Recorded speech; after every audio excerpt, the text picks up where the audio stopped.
6:32, and I'll call us to order. We have Liz John? and yeah. It's Brad. Yeah, the raging zebra behind me would jump out of its frame if I don't make this motion. But I'd like, if it's not out of order, I'd like to make a motion that we include a public comment session before we get started and at the end, per our usual way of doing business. So after an agenda is set, the only way to do that is for the board chair to add it. It can't be done through a motion. It's the board chair has at the beginning. Once the agenda is set, the board chair has that. Okay, thank you. I just so state for the record that we're doing this in quite a different manner than we normally do it, and I think it only adds to the divisiveness of some of the actions we've taken over the last year and a half. Okay, thank you, Brad. All right. So we're going to begin tonight's meeting. We will have a public comment at the second half of the meeting, which is a practice we have flip from beginning to end with our special meetings. Tonight we have it at the end. So our first item is a discussion item around board norms and conflicts of interest. At our last meeting, Sandy raised the issue about how we proceed with Lincoln in the withdrawal process as they are. So I thought the best way to sort through that was to go back to our policy. So included in the meeting notes were the conflict of interest policy. Has everybody had a chance to look at that? I have. Okay. All right. So we're specifically focusing this around the role of the Lincoln representatives in the upcoming discussions and board action regarding topics of merger and governance structure and other decisions that might impact MAUSD after June 30th, 2023. So given the recent actions and our past conversations, what questions or thoughts do you have around the conflict of interest policy here? Sandy. Thank you. Thank you for providing the policy. That was very helpful. When I brought that query up at the end of our last meeting, I did not have the policy in front of me. So I just was putting it out there just to be upfront. But having read the policy, I no longer feel or believe that I have a conflict in taking part in these MAUSD roles. And so I withdraw any indication that I believe I have a conflict. It was more of a query and a question than my actual, I did not know if I did or not. Having read the policy, I do not believe that I did. This is a good opportunity for everybody to weigh in, to have this discussion as a group. Because sure, no, I don't have a problem with that. Typically, we can't do, work together as a group. So this is our opportunity to have that discussion. Good stuff. John, did you have any conversation or communication with our legal counsel about that, and anything that she might have shared about that? Yeah, she did share that they can comment on matters pending before the board. However, please note, however, that it may be relevant to point out to the whole board that once the study committee is started, this was around the merger study committee, that once that committee is started, the board does not have authority to stop the committee. So there were some questions that were raised along the way about pulling out, and so that was in reference to that. She did confirm that I could set limits on agenda item discussion. So in the past, we've heard, we go round and round, and so we're going to try to keep it more concise, because at the last meeting there was concerns raised by people coming to this meeting and wanted it to be focused and efficient. So if everybody can help with that, we can get through, have a little discussion, but we're not keep going around and around and around on it. Just to follow up, are there any examples of other districts that have been in a withdrawal process with a particular town and how they've handled discussion around topics that are will be happening after the point of withdrawal? So I know Chris did a little research and looked at Ripton, and they really hadn't settled it as far as Ripton House. Dina did mention that there was another district in the southern part of the state that the board members had a conversation and talked about perception. If the community feels like the district that's leaving, or the school that's leaving is more of the conversation than the rest, that it's important to allow for the other towns to have an opportunity to speak and not just have one message. It was really important to check in and allow the other towns, maybe in some cases, to speak first so that the other voices are heard as well.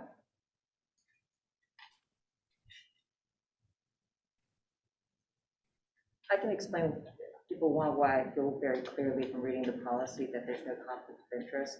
Again, when I brought it up, it's because of just the effort to be very upfront about what seemed an interesting potential conflict, but our policies are very clear that you provided, which is A5. It defines conflict of interest when a situation, when a board member's private interest, as distinguished from the board member's interest as a member of the general public, would benefit from or be harmed by his or her actions as a member of the board.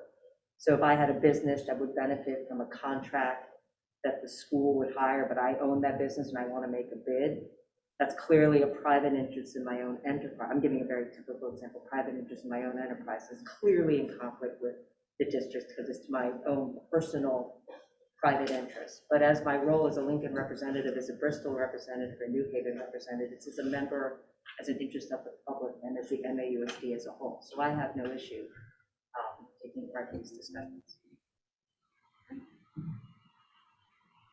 Brad has his hand up. Brad?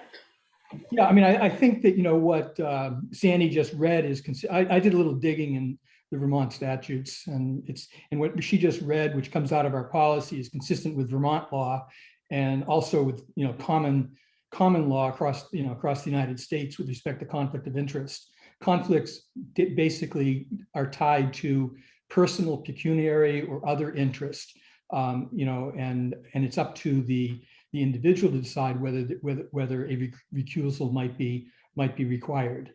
I mean, an obvious national analogy, and, you know, not to belabor the point, is like Liz Cheney. She's fallen really out of touch supposedly with her voters, but she's still a member of the House of Representatives, and she can you know, vote to stay on the January 6th committee.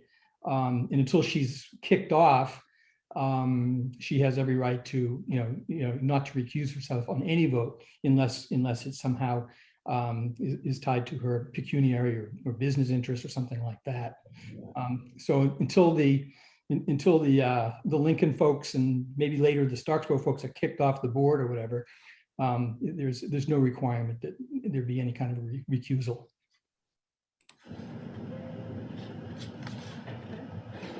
Kevin? So I'm not sure the issue is conflict of interest as much as it is people that are towns that have gone down a path and are very mature on that path to the point where, in the case of Lincoln, have gotten the go-ahead from the State Board of Ed to set up their own school district, even though there's a lot of details to be had finished off with that. At what point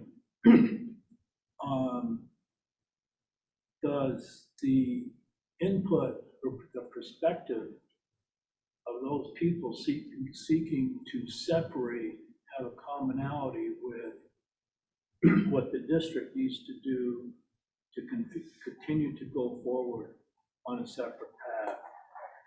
I'm not trying to limit conversation, but I'm concerned that we end up spending too much time, and maybe that's the balance thing that you're talking about. But we spend too much time listening to opinions that, assuming everything falls in place as it will, a year from now we'll have, there will be nothing germane about those opinions with what the rest of the board has when they go forward.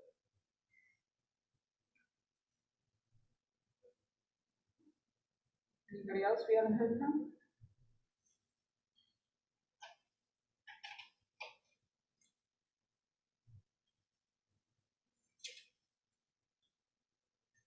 You were asking me, hadn't heard from, but if you want to move on, that's fine. I want to give, and sometimes it's hard to That's find why I your waited. voice. So I That's why I waited. see. I think that's a valid, it's an interesting process, I think, in studying what happened at the State Board of Education, kind of, it's the sort of, people don't know. They don't really know the proper procedures or how this is happening. They admittedly say so. And I do think it's an interesting question, Kevin. That's why I brought it up at the last meeting. It is a legit question out there, whether I'm a Lincoln or New Haven, I'm a member of this board. It's what's the best process. So that is why I did raise it. And I agree, I don't believe it's a conflict specifically, but I do think, you know, as a board, as we figure out, as we go, I don't think it's now, but I think it is something to keep in mind, because at what point does Lincoln no longer have representatives on the MAUSD board? Because that's pretty much what it would be tantamount to. We reach a point where it no longer seems to make sense one way or the other, and we have the authority in that regard to have a Lincoln, or to have Lincoln representatives on the MAUSD board. That to me is a good question somewhere down the road. Like, how does that work? Because short of removing those board members, I'm going to fully take seriously my ethical responsibilities as an MAUSD board member to the board. So so it's a good question, and I don't know what the answer is. Krista?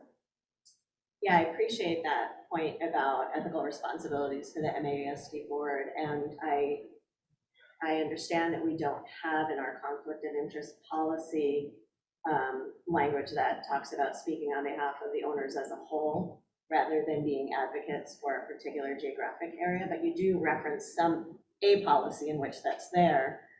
Just a side note, I think it would be important for us to maybe revisit our conflict of interest policy so that that language, or decide if we think that language should be there.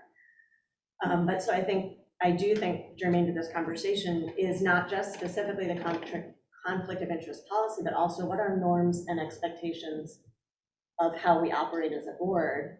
And I have concerns based on the public statements and comments of board members to the community about all of our adherence to that notion of the whole versus the parts. And so that for me is where I'm really struggling with how to incorporate that into the conversation when it's not happening at the board table, which is where it really needs to happen, but it's happening out at the community, where the community doesn't have the opportunity to hear the debate about the issues that are being brought up, and there are issues that are being, you know, brought up on behalf of particular towns. And so that is my concern with where to incorporate our Lincoln representatives into this conversation.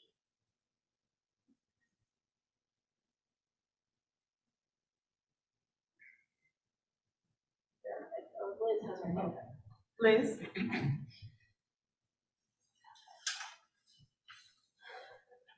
Liz? Hi, I just wanted to add to the conversation that maybe this is just something we could wait a little longer to get some information from either the state or legal counsel about what makes the most sense. I know today I heard more good questions about whether Lincoln, when they elect a school board, I forget the date that that's happening, but they are electing a school board at some point. And that's a significant moment in this process, and just really wondering just questions about the presentation, all the video that all the staff members saw today about whether or not they would get the on-ramp come November as an opportunity to vote either as a part of our district or as the advisory district to join if there's a vote, if there's a vote in November about whether or not they would have the opportunity to vote on that. And so there's kind of really still a lot, and those are really important questions for us to figure out. So I think part of this is going to be yet to be determined, I guess. Sorry, that wasn't clear, but thanks. Thanks, Liz. Patrick. Just to follow up on Liz's point, so we have sought legal counsel on this to try and get clarity, and I think that how I would summarize what we've heard is this really isn't a legal question, it's more of an ethical discussion, right? There's nothing legal that says any member of this board can't talk about any topic that comes before this board so long as this board exists in its current membership.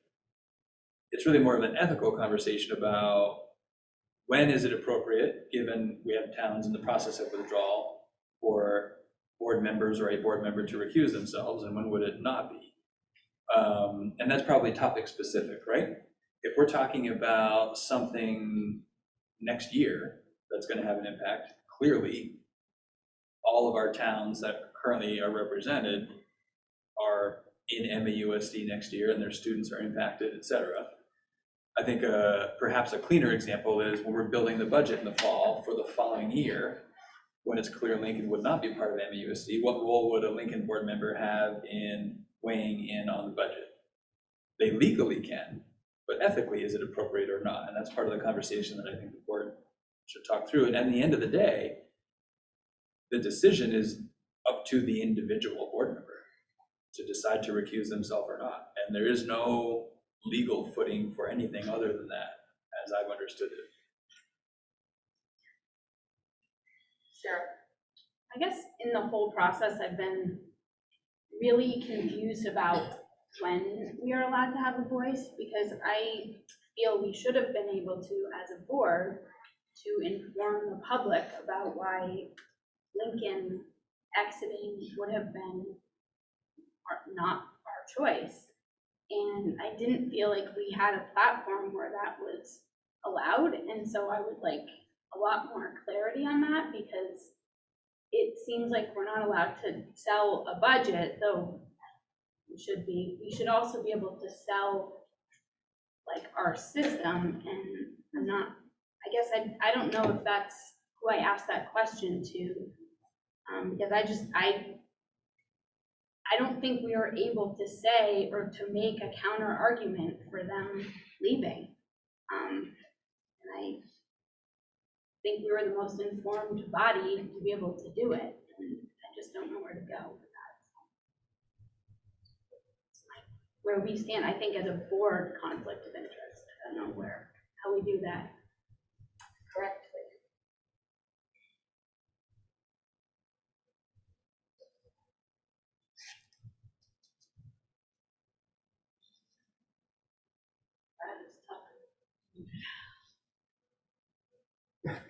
Fred, are you saying something? You're muted. Sorry about that. Yeah, I just wanted to respond briefly to Patrick's remarks. And this may be a matter of semantics, but I'm not sure that this all rises to the level of ethics, because if someone takes a decision that somehow sort of transgresses some ethical line, all of a sudden that person is unethical. And I'm not sure that's what we're talking about. I think I'd be much more comfortable if we put it in terms of what the term that Dawn used, and saying it's more of a perception issue. That if we're passing budgets and there's clearly or there's the perception that there's a hidden agenda among some members of the board members, then we have a perception problem which could ripple down to the community. Again, it may be semantics, but I'm not sure it's exactly an ethical question. Okay. Thanks, Fred.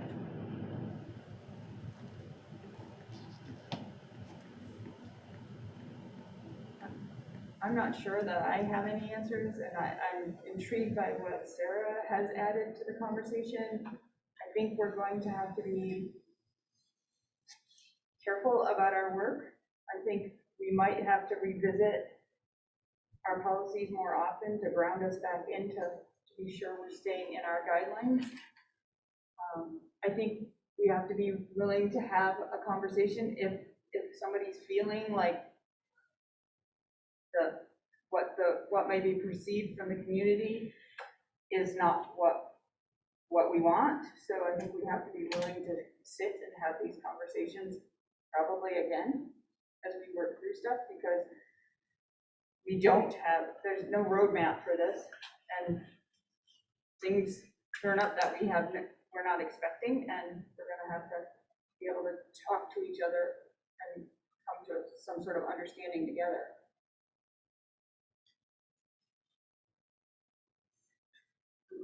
So we can certainly look back through the policy and dig in and see if there's a place to recommend that, and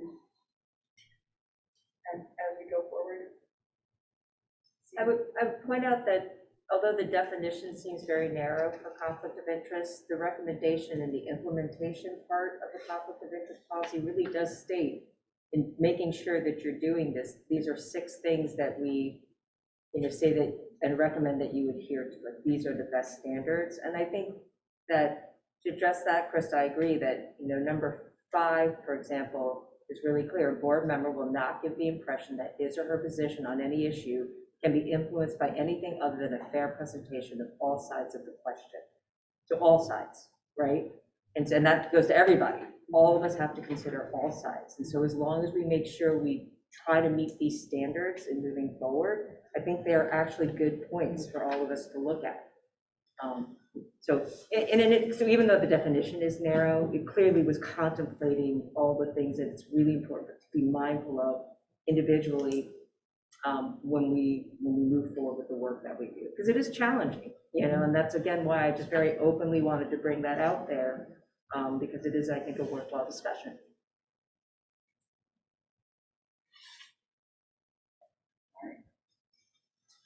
Anyone else? Last chance. All right. The next item, the purpose of tonight's meeting was determined at the last meeting, was that we needed time to come together and figure out what we would want to say at the State Board of Education at the June meeting. And so to that matter, Patrick has prepared a presentation that outlines some of the governance, some of the reasonings behind. So I guess we'll let you take it.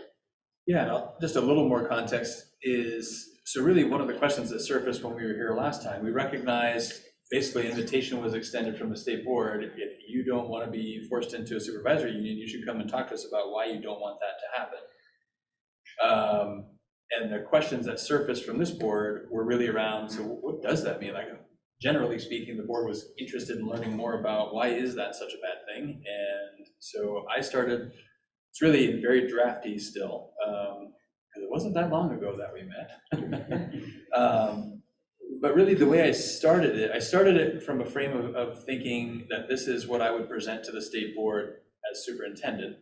And I think it helps articulate some of the challenges in moving away from a unified district and back to a supervisory union. And part of what I've been struggling with a little bit is, so there's that component to it, but there's so much that is sort of intertwined here in terms of towns leaving and becoming a supervisory union. They're all kind of related, part of the same larger conversation. So I have some bullet points that speak to other aspects as well. So really it's very drafty, happy to hear any feedback, and this will inform the presentation that I give to the state board, but it may help provide fodder for anything that any of you want to contribute in that presentation to the state board, because I think that's part of tonight too, is really identifying who in addition to me is going to share thinking about the potential here. I think we had identified Don last time and maybe some others, but I think that was a little up in the air. Questions about the context? Thank you. I totally appreciate that question, Patrick, because I did have a question. I looked at the minutes of the May 18th SBE meeting. I did not have a chance to actually listen to everything, but I know that Dawn did, and it pretty much reflected what happened. This minute taker takes some pretty good minutes. I did watch some of it. And it's interesting because when they got to the end of the section talking about the Lincoln withdrawal and the approval, because they'd approved it, and then they were just gonna, under the title that they have to follow, 724C, there's a next step. So the SBE did the one step saying, yep, we approve the withdrawal of Lincoln. And then they went on to the next step, which is somebody made a motion to basically find it's in the best interest for MAUSD to stay intact. I mean, they basically finds it's in the best interest of the state, the students, and the school district remaining in the Unified Union District that Mount Abraham Union District continue to exist. So they went to the next step, and we're just going to make this finding, and declares that Mount Abraham Union School District shall continue to exist despite the withdrawal of Lincoln as a member. So Samuelson moved for it, Jepson seconded. I didn't hear the conversation, just as there was discussion. My guess is they were discussing, oh, are we jumping the gun to the next step? We just did this step in 724C.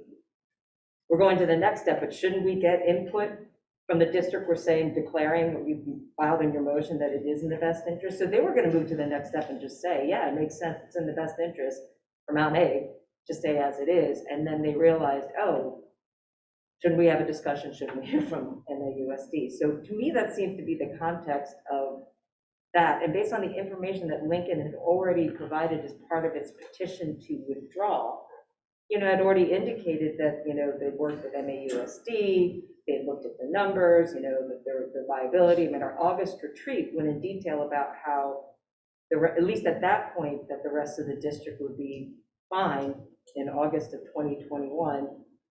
Fiscally, it was more concerned about what's going to happen to Lincoln. I'm sure that there's so many different factors and variables that have changed since August of 2021, so I'm only speaking on what I know about.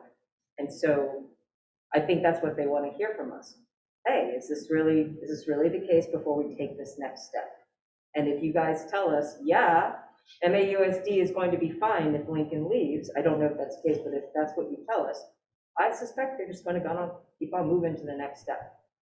But I don't know if that's the case. So this is why part of me wanted to have more information. Right. And so in that line of more information included was a clarifying email from Chair Olson about his statement. I included that in your chair notes. I hope you all had a chance to see that, because he provided a little more clarity on that. While Lincoln did not request deconstruction, Chair Olson made it clear that that could be an option that they could decide. Not the ideal option, he also said, and that he wants to hear from us. So, Kevin. There's one other email that's being forgotten about in this conversation. Is the email Chair Olson sent to Tracy Wren on behalf of the Merger Study Committee, where there was some very pointed deliberation, conversation, or thinking out loud, or whatever his frame of mind was at the time, relatively unvarnished, about how to treat Mount A. And that email got disseminated to the board, and that ended up being, in my recollection, that ended up being a fairly troublesome email without any further context or clarification that you sought from him, or what the state board did. So that type of stuff, you might have been talking out of school, but nonetheless, that is a thought process that is going on with the State Board of Ed. And I think we need to be really cognizant of that email, as well as some of the later clarifications as to the sort of things that could be slipping around if we don't stay on top of them, and if that is our desire to remain a supervisory district. Krista? Yeah, I would add to that I think also in the minutes from that SVE meeting, a lot of concern was raised about Lincoln's ability to be successful on its own. And I wonder if that's one of the reasons why Chair Olson, we shouldn't ponder what his intentions were. But, if there's a concern about that potentiality, then there's an awareness that some sort of decision is going to have to be made, and we're in uncharted territory because it's different from the way that Ripton's withdrawal process has gone. So I agree with Kevin that we have to be prepared to, advocate for that, not to impact us to remain as a supervisory district. And then the other thing that I think is really important is that we're sort of, I think, getting really missing a big piece of this, which is, folks are just really all from our small district level to the SBE level to the state level, just really trying to grapple with how to deal with education in our state.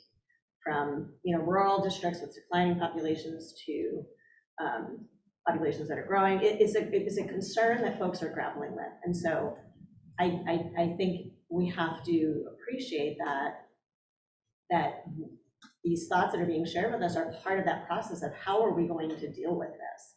So to discount these possibilities, I think is would be ill-informed for us to do, to not wonder, well, yeah, we're trying to all figure out solutions to this issue, and that could be a solution because no better options exist. So,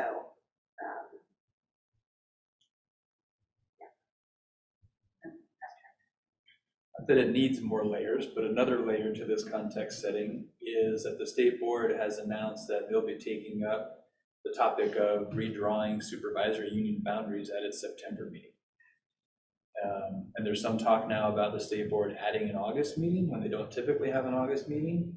And there's some interest in the state board in having the merger study committee wait until August instead of July, so that some more of these other decisions might have fallen into place around, in particular, Starksboro, where they are in their process. And by then, the Lincoln school district should have a school board identified. I think June 21st is the date that's set for that vote. So there's more context to that that gives the impression that the state board, which clearly has the authority to act on supervisory union boundaries, is going to be considering action there. Who knows what action?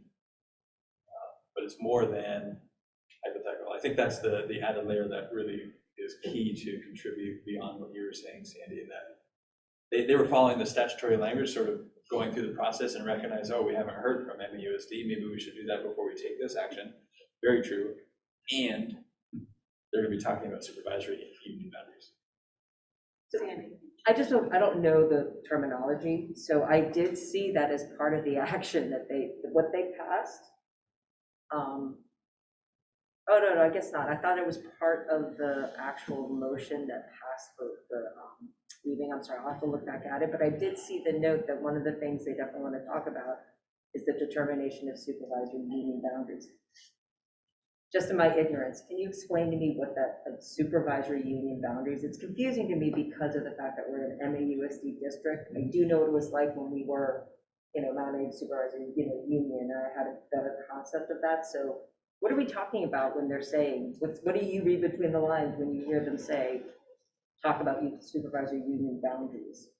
So part of that, I think, could mean they could draw a supervisory union boundary around MAUSD, Lincoln, and Ripton. And that is now a supervisory union. Could they be the Multiple same districts. different ends? They could draw a supervisory union boundary around Addis Northwest and MAUSD, or Addis Northwest and MAUSD and Ripton and Lincoln, or Addis Northwest and MAUSD and Lincoln, Ripton, and Starksboro. So that's how they carve out. It's more than just the geographic region. It's the sort of combination of municipalities that exist at that time, which is part of why there's maybe some interest in waiting to see what additional steps, like do the other towns vote in support of Starksboro leaving or not? Like that will factor into their thinking in terms of what makes sense in terms of drawing boundaries or not redrawing boundaries, et cetera. So. Steve? This is akin to when they were looking at forcing mergers. amongst towns. You don't fit over here, these folks are undersized over here, so we're gonna make you join with these folks. And I think to be clear, like they've made it really clear publicly as a state board, they do not want to force a merged district into a supervisory union. And they've made it clear, if they feel they had to protect students, they're not taking that option off the table. I think that's kind of the place we find ourselves. So it's a good opportunity to talk about the differences regardless. Exactly. I thought maybe that was a segue. I was about to So say. I thought that we'll let Sarah go and then let Pat. I was just gonna ask if there could be a revote about Lincoln being allowed to leave from the state or from our towns, our 4 towns. Like, that seems like really different information and not, I mean, if here's your consequence for it, then I'm pretty certain that if we could revote, we might be different, a different kind of vote. There is a. I have the answer. Bailey has an answer. Oh, I have the answer. well, hang on. I just had a question about redrawing district lines. Is that something that, maybe you don't know, are they thinking about that for the entire state, looking at that, or only Addison County because it appears that there's challenges? I don't know. I'm also curious, like, oh, would they pull Huntington into ours, even though they're in a different county, or like, right, like, because all of that could really throw a wrench in all sorts of things. The one thing to that, so Huntington isn't a district on its own. Huntington's part of MAUSD, so they don't need to pull all of MAUSD in if they were going to pull, because that is a district now. So they would be pulling districts together to create the supervisory union boundaries to make a supervisory union. Let's hear from Patrick, and because I'm bet that will raise more questions and we can gather more information through the week.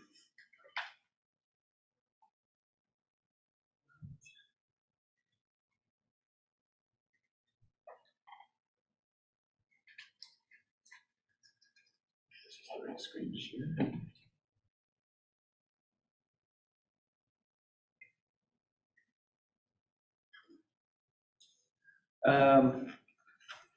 So this is really just sort of my thinking or position on the deliberations that the state board's going to be having around MAUSD. Patrick, are you able to minimize your Zoom? Oh, yeah. I can keep mine bigger in case I see hands for board members. So really just wanted to start with a statement that I believe to be true, which is that creating a new supervisory union to provide services to MAUSD and any other newly formed district. It's not as clean as any one right now because, as we talked about, we don't know who might be in the supervisory union if that's created. But doing so with any other newly formed district in the area would negatively impact students, staff, and taxpayers in MAUSD. And I really kind of wanted to think about it through those 3 lenses. I think that sort of grounds it in the most relevant sort of frame of thinking for folks. So when I think about it from an impact on students' perspective, for me, and this was really the driving force for me and my support of unification under Act 46, it's really about increased equity. And we could talk at length about the improved equity that we've seen across our schools. We've heard of the merger study committee, people at Mount Aid talking about how much less now they can tell a student and what school they came from based on their contributions in the school environment. I think that's a great testament to improved equity across our schools. And this board, a while back in the ends, adopted an equity statement. Part of that equity statement says that your geography doesn't determine your outcomes. I interpret that to mean, in part at least, the town you reside in and the school, the elementary school, therefore, that you attend, shouldn't determine your outcomes. So for me, when I think about impact on students, reduced equity is the concern about going back to a supervisory union structure. So the idea that separate governing bodies that have separate budgets would make it harder to build equitable systems, I think is very true. I think we've been working for 4 years now to undo the inequities that, through no ill intentions, developed over half a century of operating as a supervisory union with, how many boards did we have? We had 7 boards and an executive committee of the board. So you could almost think of that as 8 boards in a way. And really what that leads to, and these are things that we've seen, are varying levels of support and opportunity for students. It mattered which school you went to, much more so than it does now. And it mattered because your access to intervention was different depending on which school you went to. The access to professional development that the instructors there had was different. Your access to a nurse was going to be varied. Still does to an extent, but it's more equitable now. Access to after-school programming varied, food service, accessing the arts, accessing core instruction. We learned in our first year of unification that one classroom had 300 more instructional minutes in literacy than another classroom in another school.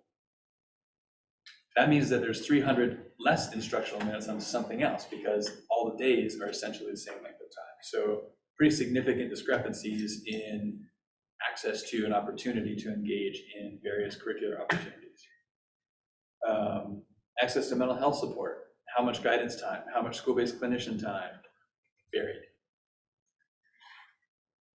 All of this leads to reduced consistency for students. They all, in particular, when we were unified, when we were a supervisory union, they very clearly all fed into Mount Aid. And because of the different experiences they had, they came to Mount Aid with different levels of preparedness, and teachers would articulate, I can tell which school they came from without knowing what town they live in. And now we sort of apply that to today. And I think about the work we're doing in building our multi-tiered system of supports. We have a lot of work to do to implement it still and get it off the ground, but the design of our systems are recognized throughout the state as being incredibly strong. Implementing something like MTSS, which is highly complicated and complex work, in particular under Act 173, which I've heard people very knowledgeable in legislation talk about Act 173, making Act 46 look like a walk in the park in terms of its impact on students and the change it will have in operations of schools. Doing that, if we go back to what we remember as a supervisory union, right? If we had to get the Lincoln board and the Moncton board and the Bristol board and the Starksboro board and the New Haven board and the Mount Aid board and the SU board and the executive committee all to agree on how we're going to do that to get it off the ground, the chances of doing that go way, way down.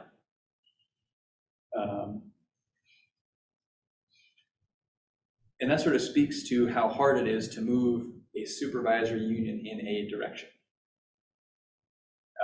Herding cats is an analogy I think that's come up oftentimes, and what it takes to try and kind of put that all together and move in a direction. We certainly experienced that only briefly for myself as superintendent. It's hard enough in a unified district to move something in a direction, but we're much more poised to do that. So what would that mean for our strategic plan for our MTSS, as we just talked about? PBIS, we're one of few districts that every one of our schools is a PBIS school, kindergarten through grade 12.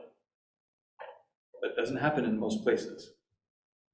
We have a first step curriculum across all of our elementary schools, which is a sort of social curriculum that's delivered by guidance counselors. I think about the work we're engaged in now with Nate Levinson around this cost-effective mindset. Our ability to apply our learning around cost-effective mindset as a unified district is much more enhanced than if, in addition to our work together, needed support from all those different sort of governing bodies and entities. Not to mention the relationships that form between boards and principals that sometimes are different than work that happens between the relationship between either the board and the superintendent or the principal and the superintendent. That dynamic, that triangulation of relationships is more complicated in making this work happen. And then I think about the reduced flexibility that comes along with having multiple districts underneath the supervisory union structure. So with different districts, that means there are different employers that are making sharing of staff more difficult. And so by that, like, so right now, if there's a decreased need at Robinson and an increased need at Lincoln, we can very smoothly shift staffing and other resources from Robinson to Lincoln. If Robinson's part of MAUSD and Lincoln is its own school district, that doesn't happen. You can't shift to a different employer that has a different bargaining agreement and a whole different set of rules. You get a different paycheck, like it doesn't work that way. So it reduces that flexibility, which impacts our ability to more fluidly shift resources where the need might be. Because the need doesn't stay static in a building from day 1 of the school year to day 176 of the school year. That need evolves as kids move in and kids move out, and as kids get the resources they need and the help they need and they progress out of intervention. That's to be celebrated, right? That's a great thing when that happens, and it shifts where the need is. And then all of these complexities that we're kind of outlining are recognized by staff, right? Employees know there are complexities about a supervisory union that make it less desirable than a unified school district. And so that makes filling positions harder. It's plenty hard enough right now, as we've talked about. We don't need to add to that complexity by becoming a supervisor. When I think about impact on staff, the first thing that comes to mind for me is reduced job security. As a supervisory union, or so a supervisory union that has one district or school, when that school, so in this case, if we think about Lincoln on its own, if Lincoln has to have a reduction in their staffing, right now, someone from Lincoln likely is going to keep a job, but it'll be somewhere else in the district. If Lincoln's on its own, there is no somewhere else for that employee to go, at least not smoothly. The least senior person in whatever category loses their job, and they're welcome to apply somewhere else. It's a very different level of job security than you have a job, you have seniority within our district. So that's certainly something that I think would be hard for staff. It's also important to note that shared staff across districts receive reduced benefits. We have some shared staff right now that are 60% Robinson, 40% Lincoln. If Lincoln's a separate district and they keep their FTEs at 0.4, under our current contract, they are not eligible for benefits at 0.4. The 0.6 at Robinson, they would be. So someone who currently is a 1.0 employee and gets full benefits would get 0.6 of their benefits from MAUSD and would get no benefits from their 0.4 time in Lincoln. So that's a deterrent and an impact on staff. I also think it's important to note that staff feel the result of the lack of cohesion that comes along with the supervisory union, as we've been talking about. So that the reduced sense of direction, like a strategic plan, disjointed PD if we're not all on the same page, potentially different bargaining agreements. We were fortunate when we were ANASU that for the last some number of years, we had essentially a common collective bargaining agreement. There were a whole lot of caveats that said, in this, we have one collective bargaining agreement, but in this section, here's the Moncton language and the Lincoln language. And so it was not quite as clean as we maybe would have hoped it would be. But the reality is a different employer negotiates their negotiated agreement with their union. So there's potential for diverging agreements, which can be complicated. And really just the inefficiencies that come along with everything we talked about and the lack of flexibility of moving staff, et cetera, really put us in a position where strained resources become even more strained. And I think staff feel when that's the case. All of this make it harder to fill faculty and staff positions, and probably even more so make it harder to fill leadership positions. You can imagine trying to manage under those structures, it's pretty tricky. when I think about impact on taxpayers, one of the things that comes to mind is the reality that there would be unequal representation on an SU board. So if we're put into a supervisory union, by statute, the way that works is each board in that supervisory union sends 3 representatives to the SU board.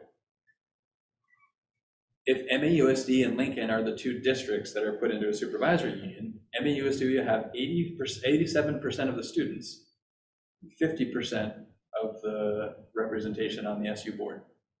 And for those that remember when we were an SU, that SU board has a great deal of authority in sort of the workings of that organization as a whole. MAUSD, Lincoln, and Starks Grove, that's the grouping. MAUSD holds 70% of the students and 33% of the seats at the supervisory union table.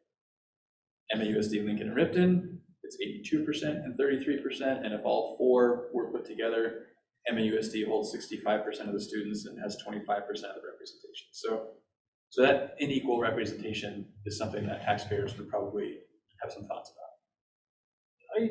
Maybe it was a dream, but I heard somewhere that could be negotiated to be prorated based on population, or? I'd have to look. When I looked at the statute today, and I didn't see anything that spoke to that, but perhaps there's something there. I know this was a concern that Addison Central brought up to the state board as well when they presented whatever that was. And I'm done. If you're okay with it, I'm okay if folks want to ask questions along the way. Oh, that'd be great, because I'm listing them and then it'll get old. Sure. So, I wrote this question, then I realized the context again of what we're doing.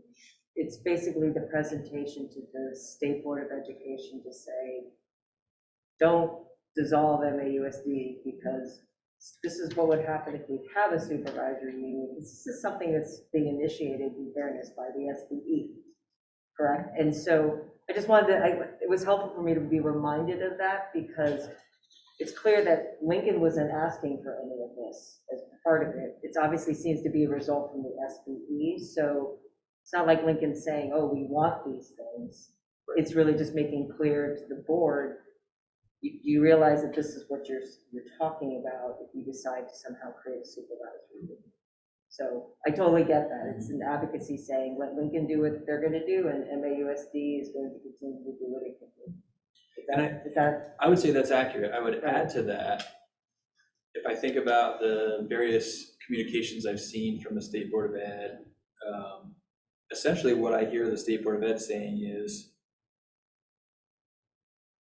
we don't want to make a unified district kind of revert back to the supervisory union structure. Right. We're pretty sure you probably don't want to either, but we can't assume that as a state board. If that is true, then we want you to tell us, and that's rather than us make decisions assuming that's what you think.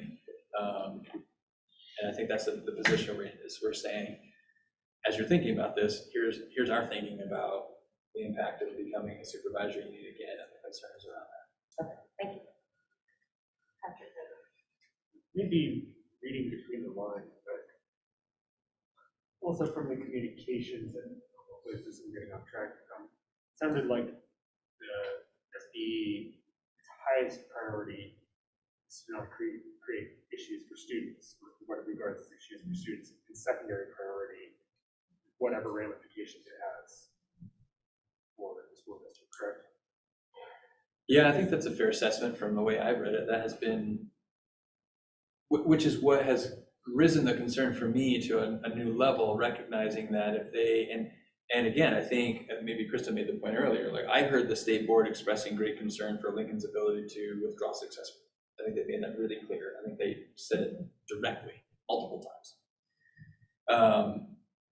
And if they believe that to be the case, and as we get closer to July 1 of 23, when Lincoln that's their go live date, if the state board is feeling even the same way as we approach that date, if the state board is put in this sort of rock and a hard place situation of, we're afraid for what this might mean for the students in Lincoln, and we don't like the idea of forcing a district back into a supervisory union, how they react to that, I think is not something we should take for granted.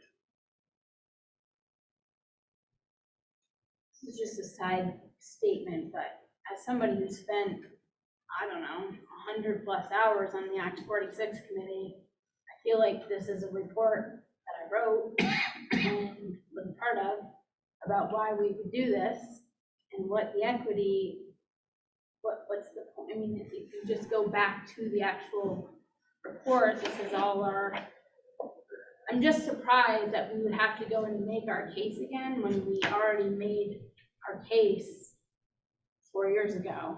And in some ways, we were like a poster child for the state over their directions about what to do.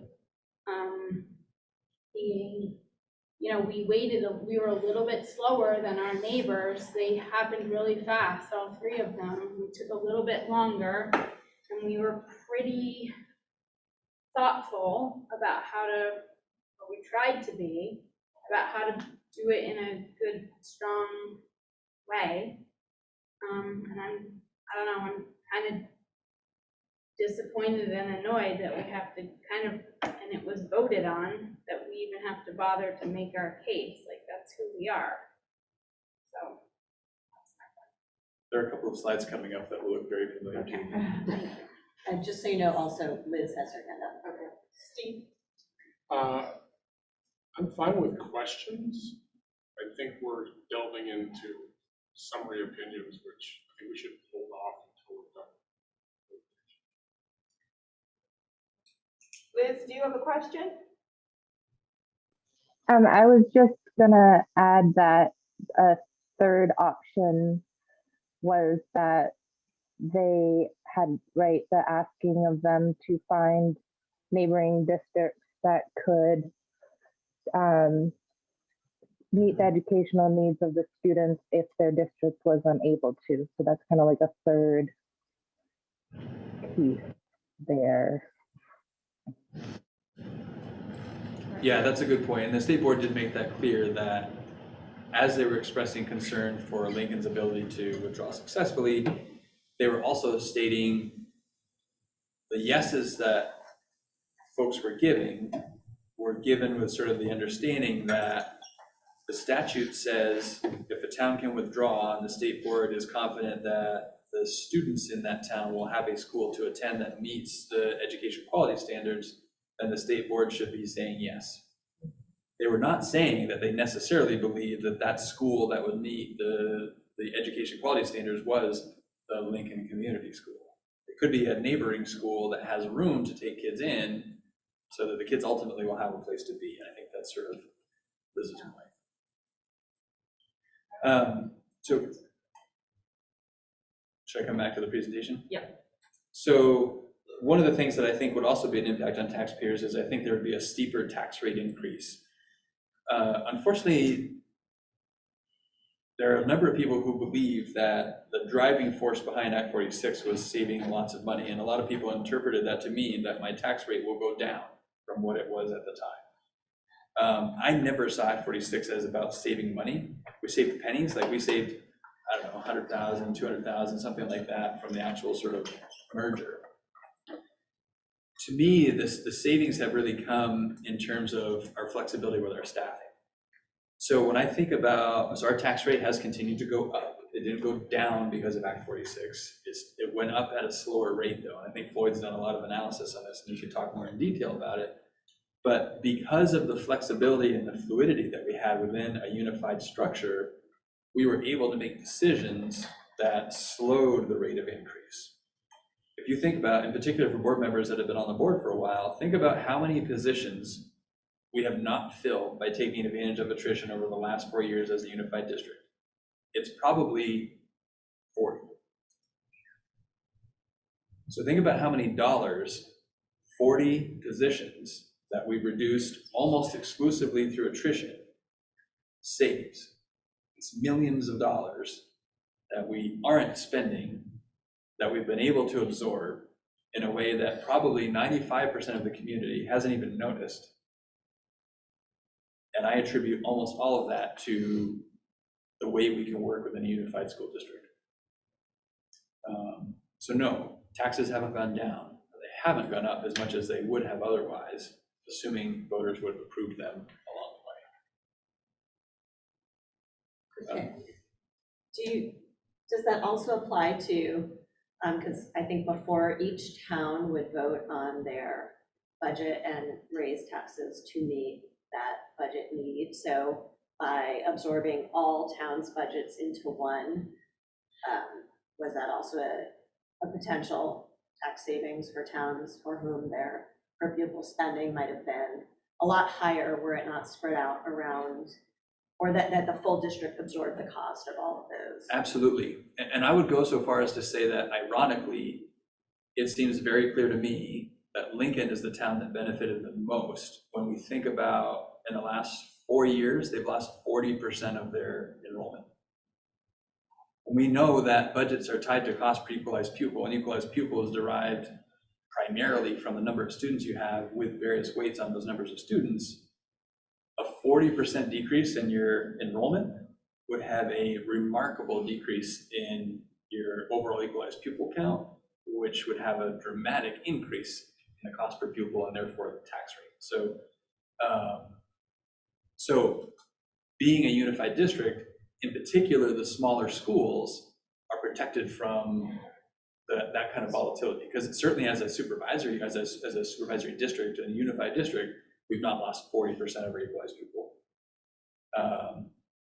And so places that haven't decreased so rapidly have been able to sort of cushion such a rapid decrease. Starksboro, not far behind, they've lost a little over 30% since FY18, I think.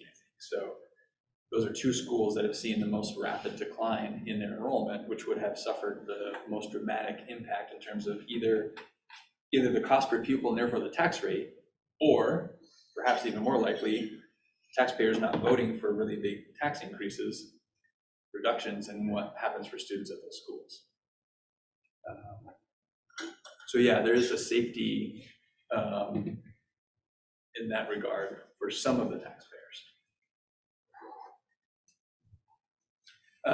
It's also important to note that a contributing factor to the tax rate increase would be increased overhead costs, right?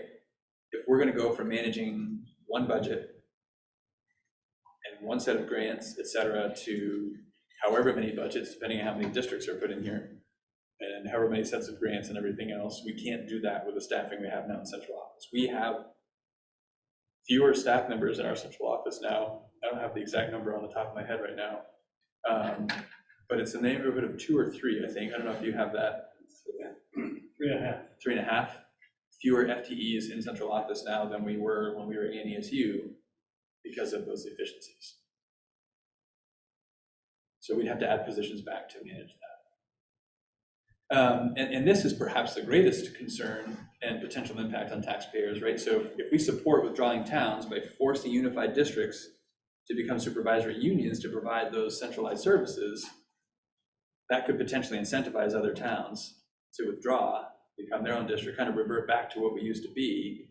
And that only takes all of these factors we're talking about if 1 or 2 or 3 towns secede to all of the towns, and this domino effect that we might see around the state of sort of unraveling Act 46. I do think in the new legislation, the threshold for showing evidence that you can successfully withdraw is higher.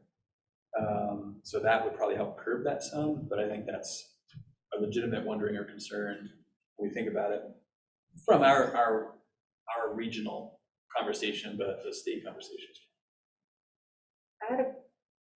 I had a question about the process of Lincoln's withdrawal and then trying to get the services that you get from a different district.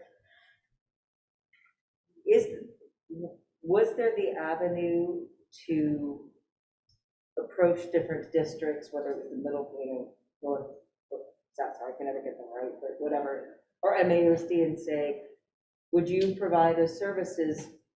Just take away this whole supervisory, we're not asking for supervisory union, we're just approaching different districts and saying, can we work something out where we can buy services from you, right?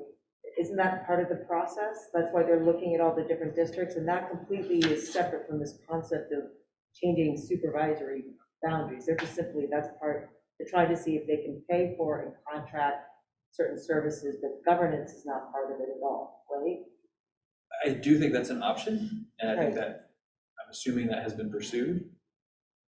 And I don't know to what extent it's been successful. Presumably, it's not been successful with Ripton. I've not heard of any successful sort of agreement to secure those services. The Lincoln has just, like, my understanding is they've spoken to MAUSD about that, and they've spoken to other districts, because that's when you withdraw, that's the normal course that they ask you to do. Yep. That's what Ripton happened, and everyone said, nope, sorry. They weren't asking to be forced into supervisory union, they just wanted to be able to enter contracts to pay those districts, you know, for their special ed, whatever, or something of that sort, and give money to the district. Is that the concept? I think that is a concept, yeah. Right, so as a board, are we part of that decision-making of saying, sorry, we're not gonna sell you services? You know, or is that really strictly an administrative question? Because it really is forcing other collateral consequences. I didn't think about it until you were describing it, so. Yeah, my understanding is that those conversations have been made, like the request has been made to central offices, superintendent specifically, and the responses that come from superintendents is my understanding.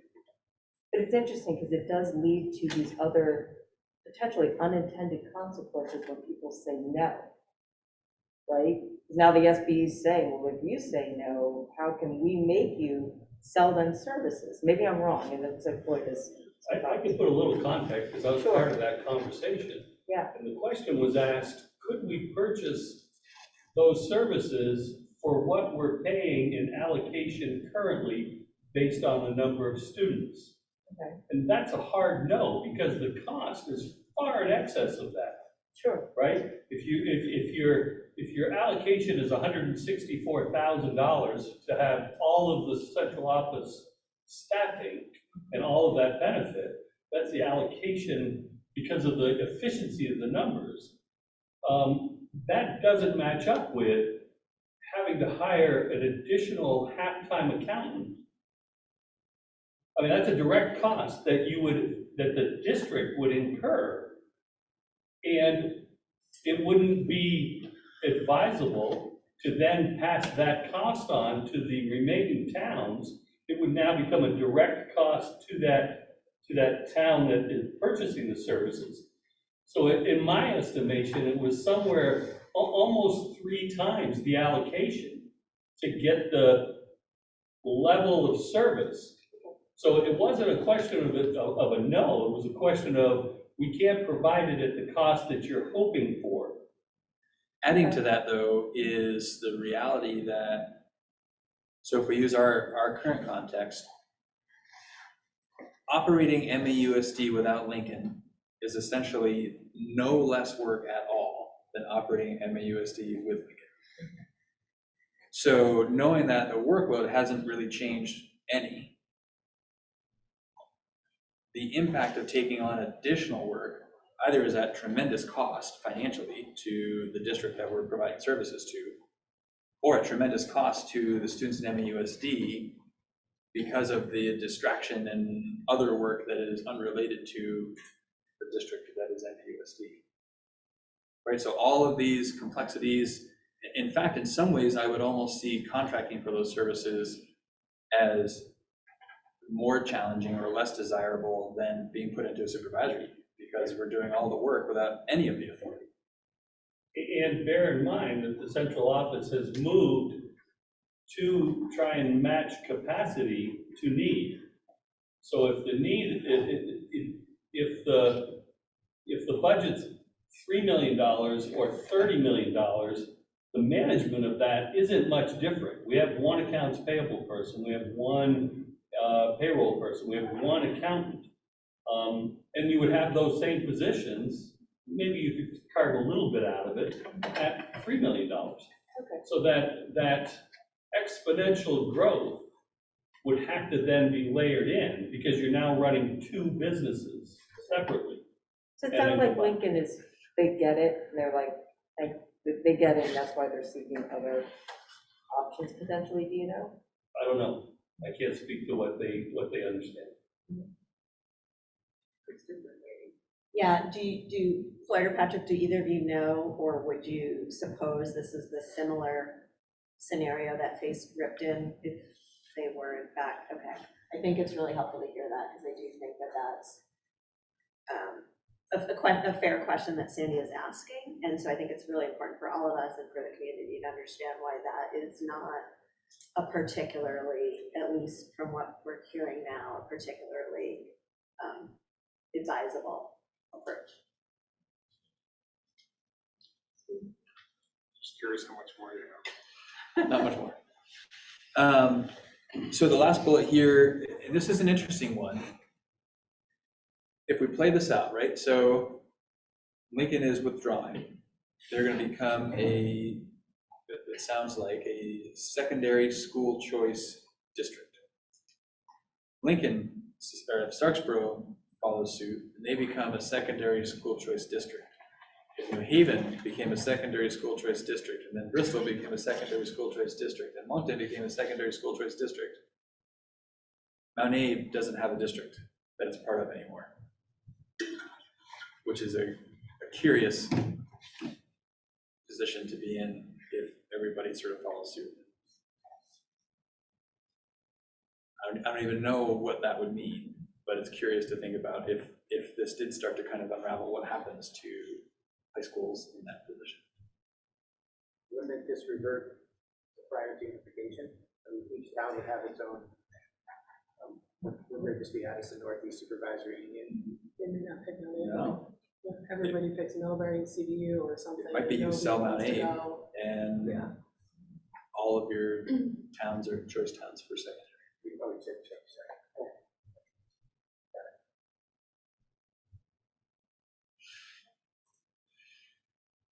So, to summarize everything we've talked about, this is from the Act 46 Articles of Agreement for then ANESU. This is the governance structure that existed when we were ANESU.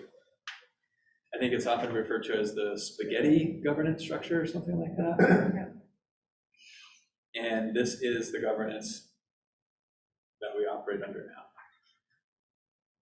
And I thought those two slides offered a nice graphic explaining some of the challenges that we experience with the supervisory union and the benefits of the district. And so then I started thinking about, if we were designated a supervisory union, it has an impact on our ability to merge, right? So, because I don't believe a supervisory union can merge with a school district. Districts can merge, but it's different when we're talking about a supervisory union. So if we were forced into a supervisory union, that could eliminate our option to merge with Addison Northwest, which is still on the table. But some of the benefits that could come along with a merger that's been discussed will be gone, like the potential to reduce costs by $5 million annually without having an impact negatively on programming. Opportunities to save $5 million and not impact programming for students are pretty rare. This is one of them, and that could go away. And so that means either taxes increase to offer the programming we want to make up for this $5 million that we didn't save somewhere else, or we decrease programming to make up for that $5 million. Like, presumably, we're going to have to save that money one way or another to remain viable, or generate that money through taxes. And something that I think is important to keep in mind as we weigh so many interests, I believe, and this is coming from me, that the savings from a merger might be the best way to sustain small schools. The only reason we're talking about potentially not maintaining small schools is because of the high cost. If we can find considerable savings somewhere else, that helps offset the high cost. There is no other action that can be taken that saves the kind of money that a merger saves. If it's off the table, it's off the table, and it limits options. Whether we choose that option or don't choose that option, who knows? But it's an option now. And I don't think it serves anyone well to take options off the table right now. And I do believe strongly that without a merger, secondary students in MAUSD will experience reduced programming for the reasons we just talked about. I don't think our voters are going to support pretty sharp tax increases. And a merged future for secondary students offers significantly more programming and support opportunity than unmerged. So much of the conversation has been comparing current reality to a future emerged reality, and there are some trade-offs there that people don't really like, understandably. That is not the comparison we should be making. Current reality is unsustainable. The comparison is future unmerged reality, future merged reality. And from my perspective, those are two very different services that we're providing our students, assuming costs remain the same. And again, I think it's clear that a merged future offers taxpayers more programming and support for students for the tax dollar than an unmerged does, given the savings that we've shown that we could anticipate. I also think it's important to really reflect on, in particular now, the combination of a potential Lincoln and Starksboro withdrawal and what that might mean for our future. Essentially what it boils down to is our expected steep decline at the secondary level, which we've talked about with Nate. We've seen it come through elementary schools. It's now going to be working its way through 7-12. Our steep enrollment decline gets steeper, is essentially the effect of the withdrawal. So we mentioned Lincoln and Robinson and their steep decline in their elementary schools in recent years. That's going to be working its way through the middle of high school. Fewer students at the 7-12 level can and probably will lead to fewer academic offerings, fewer athletics teams, co-curricular offerings. Like, it takes a certain number of kids to be able to offer these things. And if we have fewer kids, we can't have a softball team with 6 kids. We're already seeing some of that starting. We've seen it at the elementary level, right? How many years in a row have we had to combine different teams, different towns, and their teams of kids because there just aren't enough kids to make a team? We see that in basketball. You only need 5 kids, and we have to combine 2 towns to get 5 kids. We're going to see that work its way through 7-12 as well. And so with even fewer students going to Mount Abram, Starksboro, and Lincoln, because they become choice districts at the secondary level, it's going to add to this already significant concern. And just playing out the numbers, right? So Lincoln and Starksboro combined have somewhere around 210 kids grades 7 through 12. Let's assume 80% of the students in those 2 towns at the 7-12 level still come to Mount Aim because it's new and their friends are there, there's history, whatever it is. I think we all agree that early on especially, the vast majority of kids from Starksboro and Lincoln are going to continue going to Mount Aim.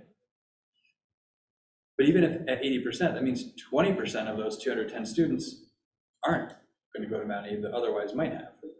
That's 40 students less on top of the already reduced number of students going into the secondary level, and that's going to have an impact. And again, it either has an impact on the program offerings or it has an impact on the tax rate. Either we run that class with 7 kids and the taxes are higher, or we don't run that class. It's kind of the math, right? A class with 20 kids in it costs half as much per kid than a class with 10 kids in it. At a really foundational level, that's the impact that we're talking about. And so what that means for programming and support for students or for the tax rate for taxpayers will have an impact. Exactly what, how much, hard to predict, but it will have an impact. I think that's it.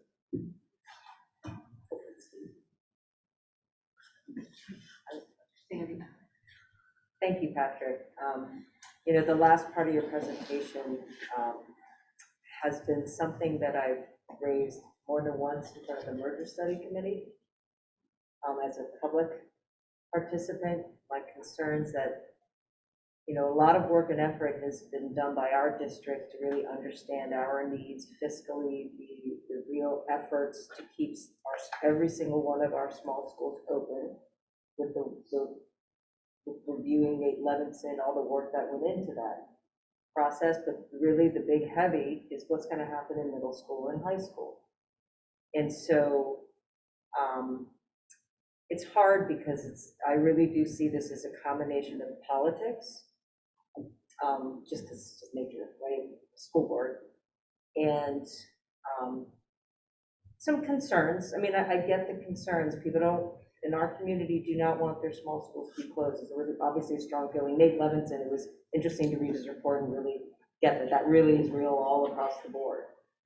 It's not just Lincoln and Starksboro, it's every community. And so, you know, I think as a board, we've been I know I have been very committed to hear and listen to the evidence, you know, and the information, and then go from there. And I think that we as a whole have done that, you know, very much you as well, Patrick.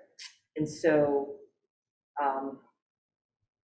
the merger piece, I think, is essential in some way, form, or another. I'm not exactly sure. It's complicated.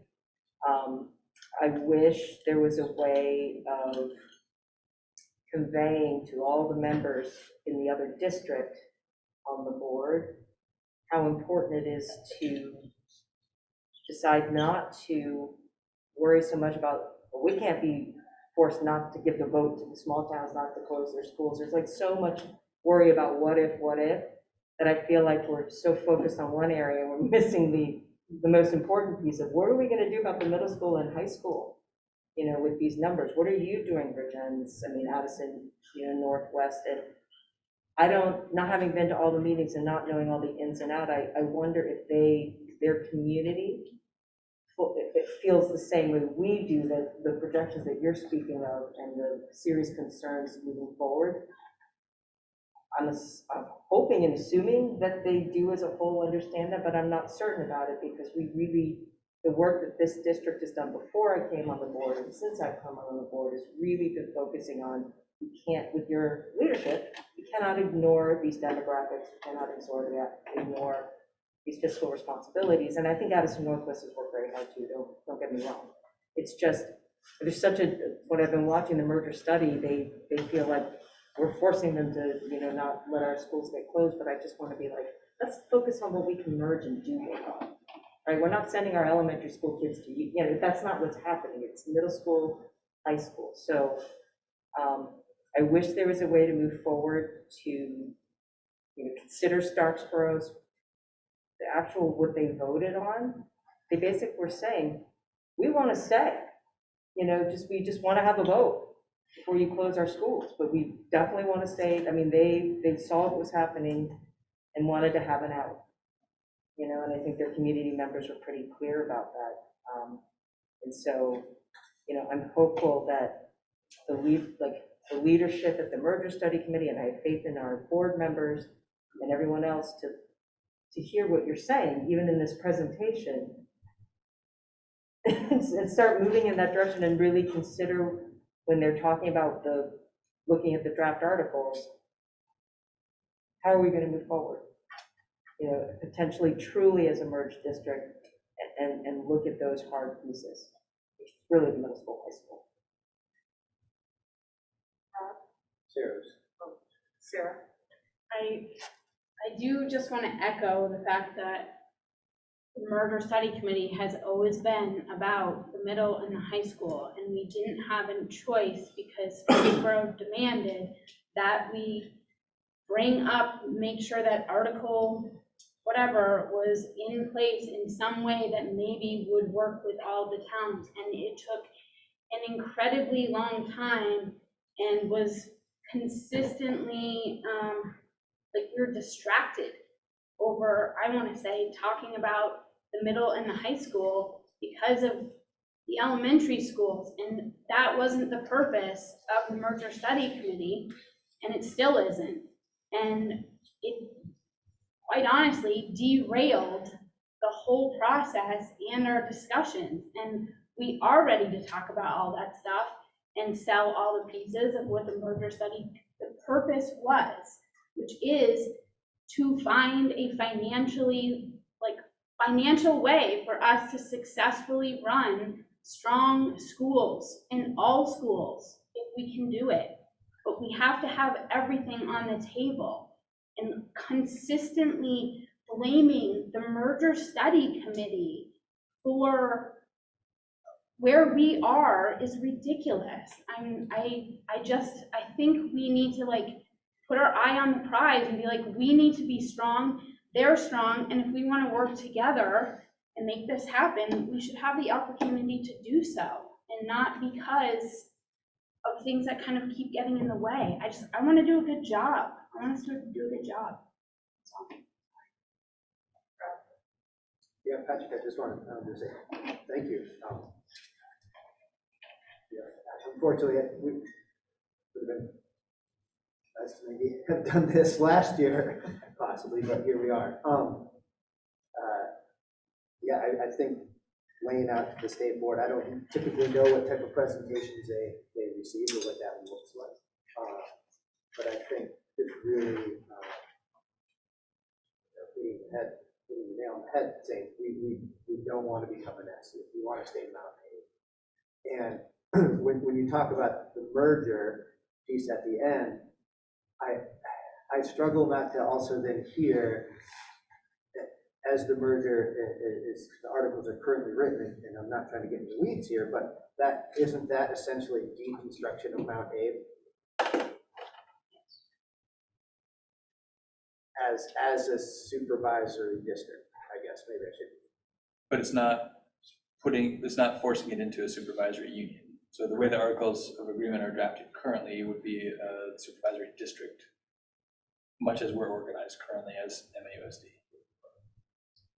Just trying to put those two pieces together because they are connected. So I was just curious a little bit about what Sandy brought up earlier about the third, or maybe there's a fourth option. There's the supervisory union option, the supervisory district option we're in now, and then are there other sort of ad hoc situations that could be considered? Yeah, so the merger study committee has explored various governance models. I think, I'd have to confirm this, I think the authority the state board has is to create a supervisory union.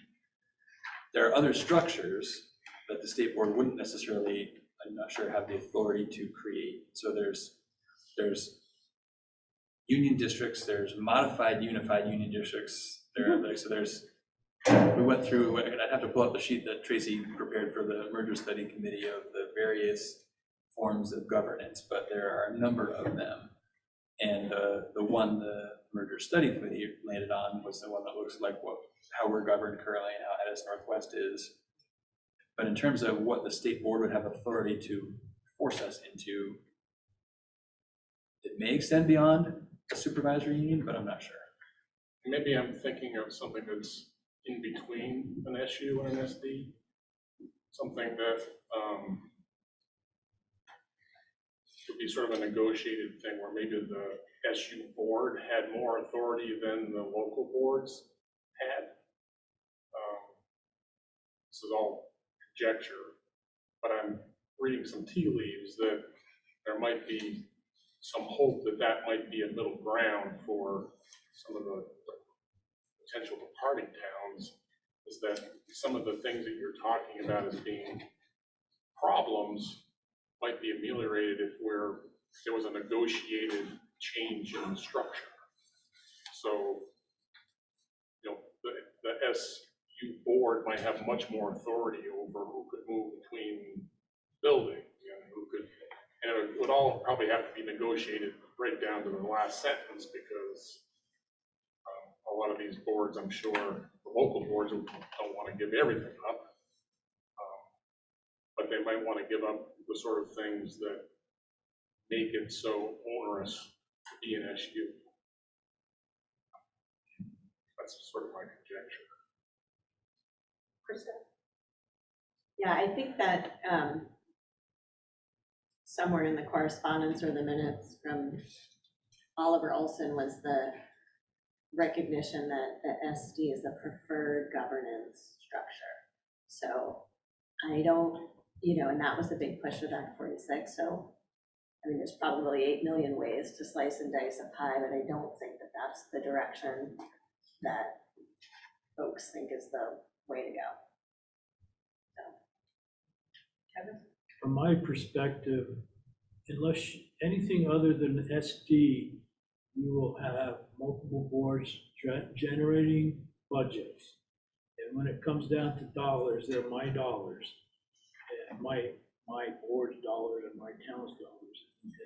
Any sort of negotiations or understandings that maybe the central office in an SU might have some additional authority, there's still going to be conflict and inefficiencies based on the fact that boards are generating dollars.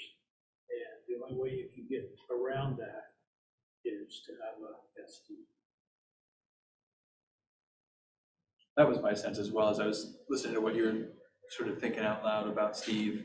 Yeah, I'm not saying that There's- what I'm proposing is gonna take care of every issue you have on the Right. board. It would be a sort of a compromise position.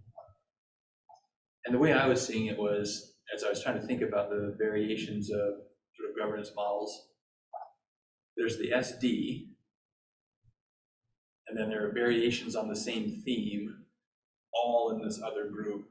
That sort of is what I think Kevin was speaking to. None of them are going to be as efficient as the SDs. It's just, Right, but not even really a middle ground, as you were proposing that there would be. There's SD way over here, and then a lot of variations on the theme, quite a ways away from the SD, not so much in the middle. Given Patrick's presentation, is there anything that you think is missing? You want to provide feedback on that before we try and move forward? Krista?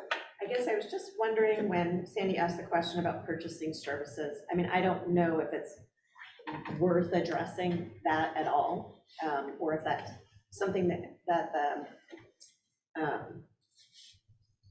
state board would even like consider. So if it's not something they would even consider, then it's not worth putting in this presentation. But if it is something that they would consider, is it important to put in there that that is also not a desirable option? Yeah, I'd have to look into that. I mean, that's effectively how supervisory unions work, right? If you think back to when we were at ANESU, each town paid their assessment for the supervisory union services that are provided. It's not something anyone got to vote on. It was, all right, Moncton, this is what you pay. You can like it or you can not like it. I think there was even one attempt in one town once to change it from the floor, which you can't do. It is what you pay. It's all prescribed in statute, how that works, et cetera.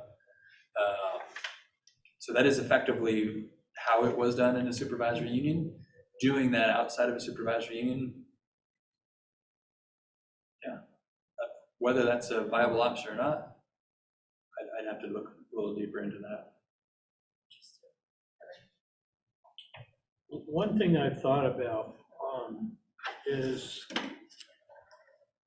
at least looking back on the letter that Chairman Olson wrote to Tracy Wren on this merger study committee, is he was basically willing to sacrifice an SD for an SU because Lincoln, specifically Lincoln, it didn't appear that he didn't believe or didn't appear that Lincoln could organize themselves within the time frame that they constrained themselves to. So my kind of wondering is, or my thought is okay, so Lincoln walks down this path, or Starks Pro or Ripton or whoever, walks down this path, and all of a sudden they realize they can't make it. Rather than break up an SD for that relatively, potentially short-term gap, seems to me like the push or the push should be that if they walk down this path and they can't meet their targets, then they should be tuitioning all their students, K to 6 as well as 7 to 12, until they can affect whatever sort of organizational structure that they need. So I don't know if that is something that's even considered, or if that's something that should be put in there, that instead of expending or turning back an SD for a short term, what seems like a short term concern, make whatever the district is that's not meeting the commitment, come up with an alternative, essentially tuitioning out those grade school kids until they can have their organization set up. Is there a simplified process to also allow them to come back in, or have a, like a, you know, by what date do they have to, does the state go, oh, you actually aren't ready by July 1st? Is it gonna be, like, is it next fall? Is it this fall coming up that they have to be ready by then to be able to leave on July 1st? And if that's the case, and you have to be ready by the fall, or you don't have, then we're making our budget based on them not being a part of it. Am I accurate? When we are building a budget in the fall, it is a budget that does not include Lincoln. Okay, so And it how might be a can budget we that build is a merge as budget well. that comes out in March that then it will be too late? So what's the window for them to also, like, the timeline might really not be realistic, and maybe that's what they need to be voting on. That's what they did with Ripton. True? So they extended theirs because they didn't think they would be able to make it happen. So it was a year later. Right? They're still in a holding pattern. Right, so when Ripton, I would just watch the video on this today, when Ripton was granted their conditional approval, it was to, their go live date was July 1st, 22. So like a month from now. I think they've since pushed that back to 23, and I think they have the option to 24. As I understand it, Lincoln is July 1st of 23. There is no other option. Okay. Because This is not conditional. So I'm just curious if that's something, like, if we had the time to say, like, by this fall, when we have to present or come up with a budget, welcome back, which would be ideal. I don't know if there's a way to put that into the presentation, like, that is something we would be, I don't know, that's how everybody doesn't feel or feels, but open to that if it's in the right timeframe. Well, likewise, I mean, our budget in the fall is for 23 that Lincoln won't be a part of. Lincoln has to have their ducks in a row by the fall because they're setting a budget for 23 as well. So if for some reason both, and the question is going to be, I mean, our budget season takes a while. I'm sure theirs will too. So it may not be till December before we both understand what trajectory that's going to make. Is it possible to have a contingency budget that includes them? I know it's more work for us, obviously. Well, I also think it's important, like you mentioned a term before that I'm growing to think might be an oxymoron, the simplified process. As we think about, at this point in time, what it would take for Lincoln to remain part of MAUSD, I'm not 100% sure, but short of a petition that got sufficient votes to then be brought to the electorate of Lincoln to overturn their decision from before, and the threshold to overturn a prior decision is 2/3. So basically, 3/4 of Lincoln voted to leave. We would need 2/3 of Lincoln to vote to overturn that 3/4 vote. Right. So that's not a quick process starting in December or January when the budgets are closing in on completion, et cetera. So it's. What would be the threshold for the other towns to accept that same 2/3? Right. That's a scary number. Or because they're now a separate district officially, as designated by the state board, is it a 706B merger study process that has to be launched to explore the merger of the two districts? That might be true. That might be necessary for this to happen. Liz? And so that kind of leads me to the idea of perhaps the vote in November as well as an opportunity to join a district. Say that again? If Lincoln is included as an advisory, Right, they would be voting in November with the other towns. They have an option. then they would become Joining part of the new district, right? the new district. Kevin? This probably sounds cold-hearted, but here it goes.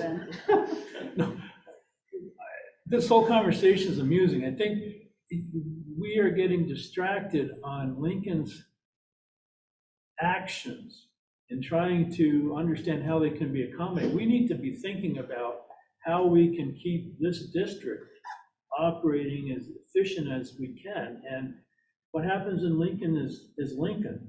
And if it gets down to December, January, March of next year, and things are faltering, our position, or my belief is our position is we stay status quo, not status quo, that's a bad word, but we stay as an SD and we keep chugging along. And if they want, and again, I'm harping on it, if they want a place, if they need a place to send their kids, they can tuition them out.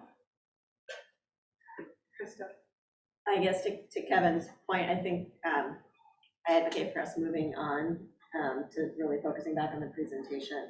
I do see Liz's hand up, so I don't know if it's from before or it's a new hand. I didn't notice if it went down. Liz, do you have another comment?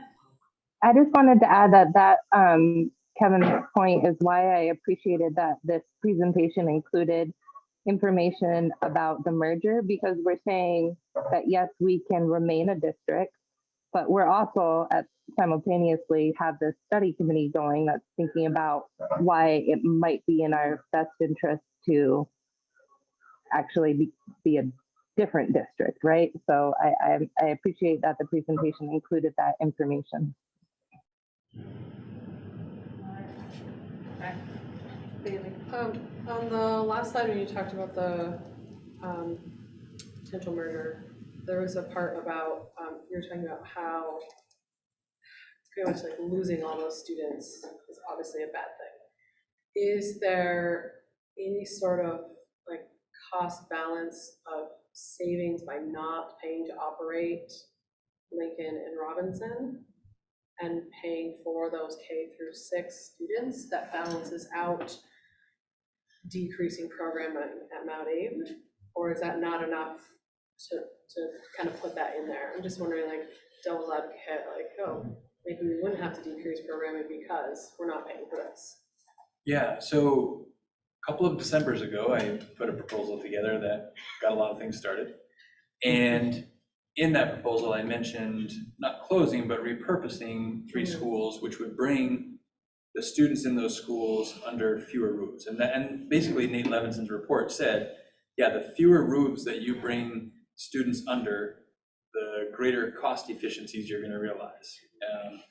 What we've been doing the last several years, because the reduction in enrollment has been happening at the elementary level primarily, we've been reducing staffing at the elementary levels accordingly. So we've been finding the savings primarily at the elementary levels in recent years to avoid cutting programming at the high school.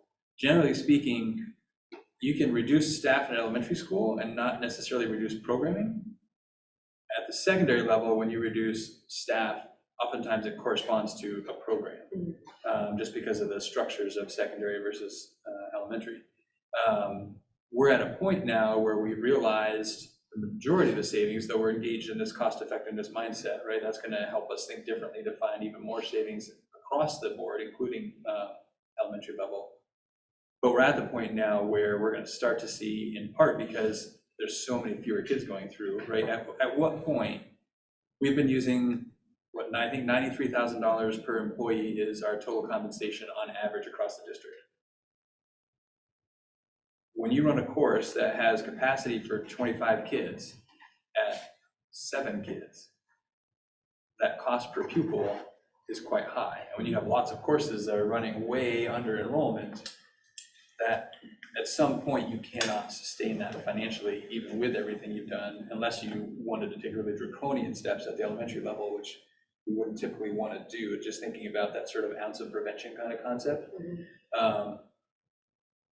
And so we're gonna be pushed on that in the coming years, unless we make some pretty significant changes. We're going to have fewer students in the building, and that's going to require us to offer less, because there just aren't enough bodies to put in seats to make it even close to affordable.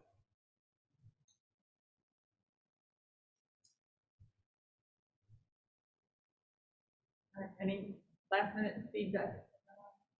And as you think about it, like feel free to probably, I guess, email me and copy Don if you have a thought that comes across your mind about something that could be tweaked or added or subtracted, as I continue to work on this and kind of polish it up a bit before the state board presentation.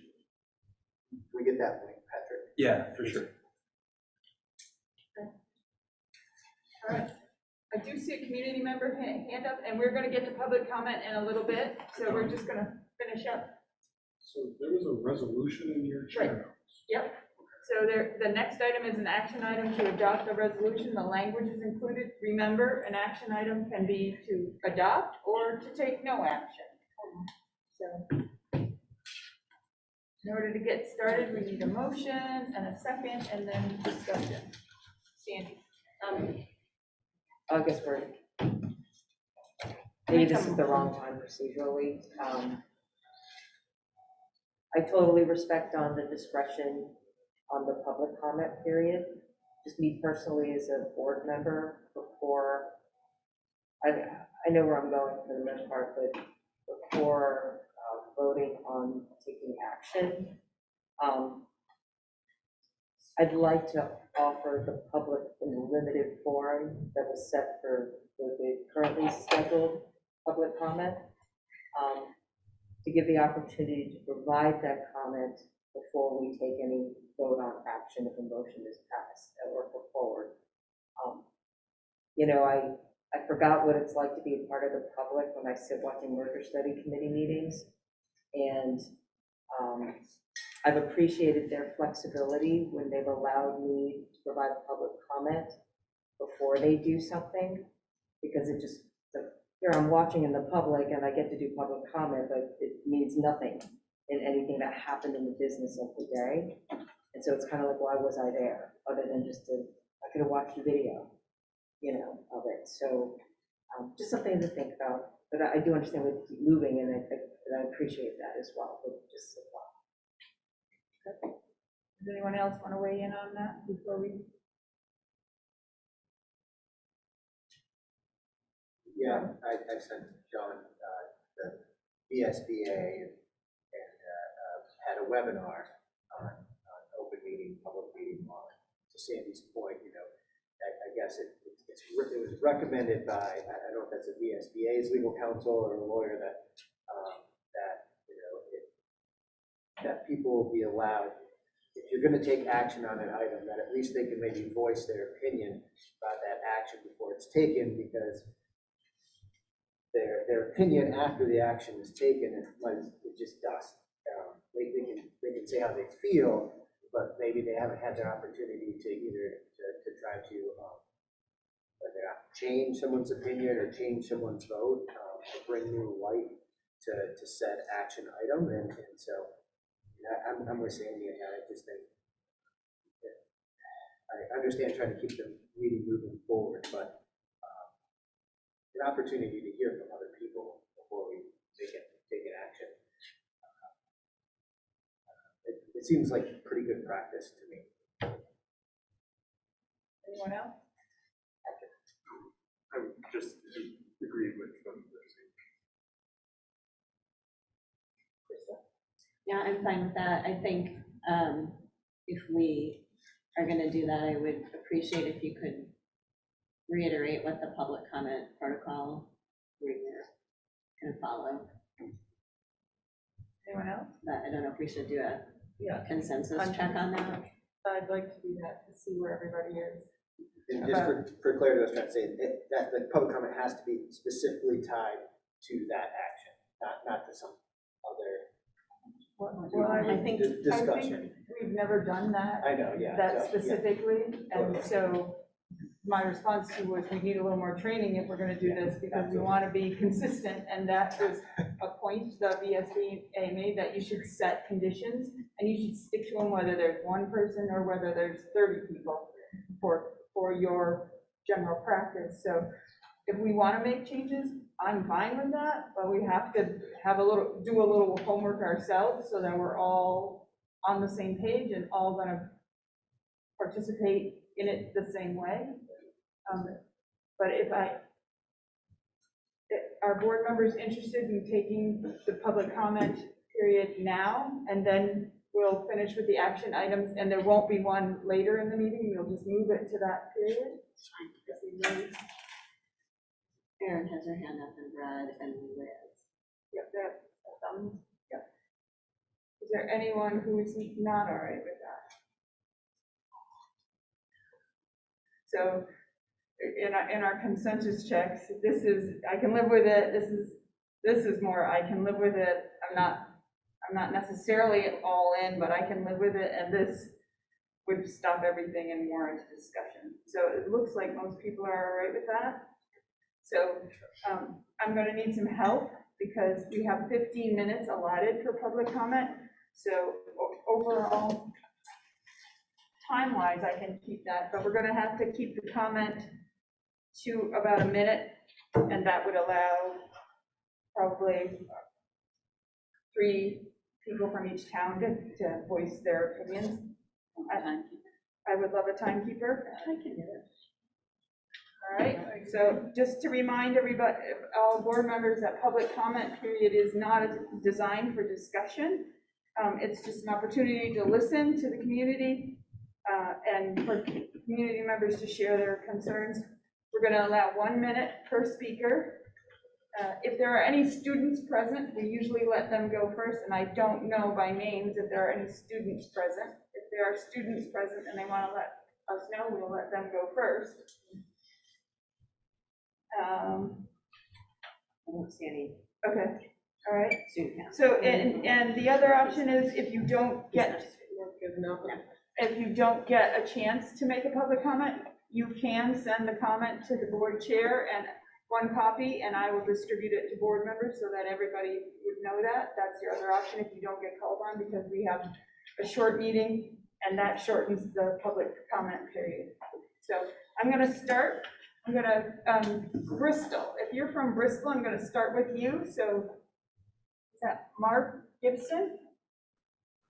I was just wondering what happens if Lincoln can't find a supervisory union, and who decides that?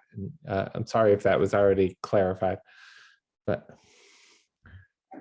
All right, we're going to note that question. All right, and then, okay. Yep, sorry, Don, do you want to just, I don't know if you said this already, but if you want to just let folks know who haven't participated in public comment before, that we don't, in the meeting, usually directly respond or answer. Okay. But I'll take note of questions right. and comments, and if there are questions that need an answer, then we'll. Yeah. So we're going to be listening. We will not be having a discussion, but we will be listening. So we'll be jotting down questions, and we can use that to provide information later in one of our community engagement pieces or in our communications with the community. All right, Daniel Lyons, you have 1 minute. Good evening. I apologize. I would put my camera on, but we are in the car, and my daughter is operating the phone.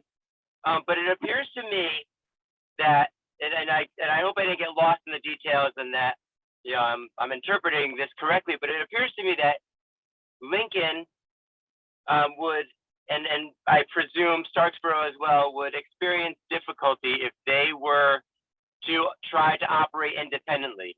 And thus, it would be advantageous for them to be, for the board up there that is motioning to withdraw or continue with this withdrawal, it would be beneficial for them to be talking with the district. And I'm wondering if that's happening.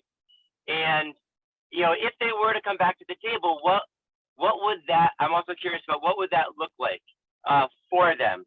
And, would there be a large, what would like the specific impact be, and how could we allow them and incentivize them to come back and rejoin the district? And, what would that look for everybody? What would be the benefit for everybody?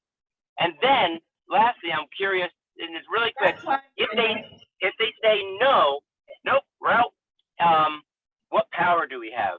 And do we have any power at this point? If they're going to continue and we'll see what happens, do we just have to figure out how to continue to maintain high quality education for our students? And I want to end by saying I very much appreciate everybody that is, on this board and having this discussion. The work that you do is amazing, and the knowledge that you have, and I appreciate it. And I hope everybody can come together and figure this out. Thank you. Thank you. Brenda Tilburg.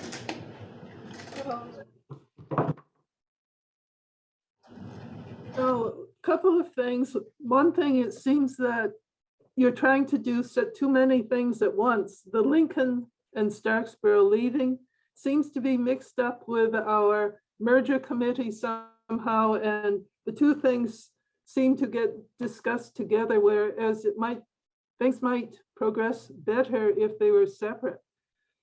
Have we even tried to sort out the problems that Lincoln and now Starksboro is having with the supervisory district? If so, it hasn't been well publicized, and I haven't heard much about it in the board. There are some very small schools. I mean, Red Cedar has run for years. Places like West Rutland and Proctor have run their own school districts for years. There are ways of getting around these things. If our board was more positive, instead of only picking out the things that are going to be difficulties, and there are difficulties, there might be more progress made. In my opinion, standardization in education is overrated because we actually are teaching individual children and not widgets. Different towns may come up with some slightly different solutions and still have a very good education for their students, even if it's not the same as everybody else's. Thank you. Thank you. All right, I'm going to move to Moncton. Is there anyone from Moncton?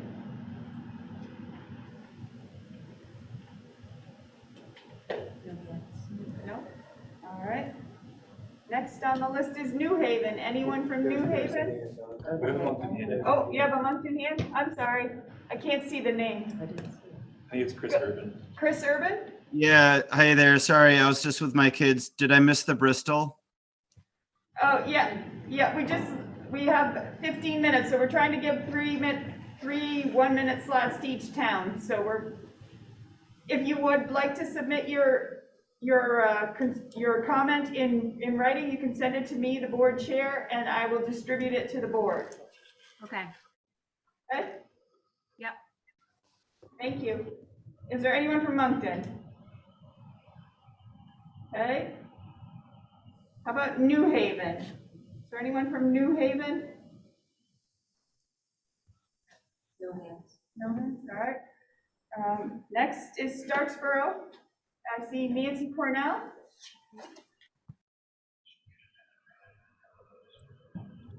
Thank you. I just would urge the board to either not adopt this resolution or change it in some specific ways. If you need to adopt a resolution tonight, and I don't think you have to, I think you should really take out the word adamantly and also add the words at this time. You got some information tonight about what would be the downsides of forming a relationship of some kind with withdrawn districts. But there's probably so much more to know about that, especially if you engaged in conversation with the withdrawn districts. So rather than take such a stern position tonight, I think you could modify it. If you must have a resolution, make it much, make it a resolution that's about at this time. At this time, we don't think we would like to do this, but we would like to have the opportunity to explore it further, because I think there's much more to know about this. And as Patrick has said, it's uncharted territory, but we could chart the territory if we work together. And I think that that's the message that you'd want to be sending to the state board. Thanks. Thank you. Anyone else from Starksboro? Okay. Anyone from Lincoln? Is it Coco? Yep, thanks, Don. Thanks for all the public comments. And, there's a lot to touch on here, but I want to refer back to some comments about the Lincoln vote to leave the district and other towns not really reckoning with the facts that were at hand, or the board knowing about possible configurations. Two things there. I get that it's the responsibility of the board to configure, to really sit with and look at all the possible configurations. But I do think that there's a little bit of kind of inflammatory action going on here, because this is the least likely outcome, that the state board would reconfigure the MAUSD district. And I really think that there's a political agenda here that's driving these public policy conversations. And I would encourage the board members to really think critically about that agenda that's coming from the state board and coming from the Secretary of Education. And then I also want to refer back to some points about the SU configuration, SD configuration. In the 9/28, so September 28, 2021 minutes, Patrick Reen presented a slideshow which included all these possible configurations. So they were before the board, they were before the public. There isn't a, it isn't fair or true to say that that information was not available at the time that the votes were held. So any discussion about coming up for a revote is just is to me a really unfortunate anti-democratic statement that I think I would really encourage the board to kind of squash that sort of conversation, because the information was presented to the board, it was available to the public. And again, it's the least likely outcome. I know that the State Board of Education does not want to reconfigure unified districts. I also know that Lincoln feels really strongly about moving forward in a new direction. And we feel we can be successful. We have a lot of expert input and have taken the time to do our research and figure out how we want to move forward. And we're not asking for MAUSD to bring us into a supervisory union relationship at this point in time. So thank you. Thank you. Can we entertain the comment from the person? Chris? Yeah. Chris Urban, we have some time if you'd like to take a minute and give a comment. You're still muted. You're muted. You're muted. Hey there, sorry. My wife would like to share a couple words first, and then if there's time, But there's not enough for two, right? You can take a minute. Go ahead. I don't think I can do it that fast.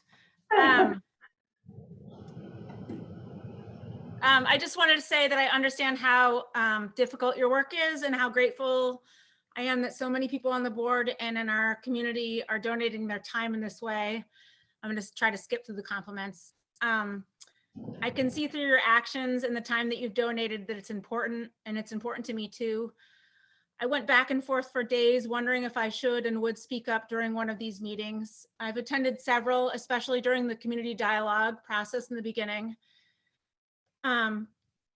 Normally I'm a pretty outspoken person, but there is something about the way that the community has conducted themselves throughout this process, specifically around this topic that has stopped me from feeling like I can or want to speak up out of fear.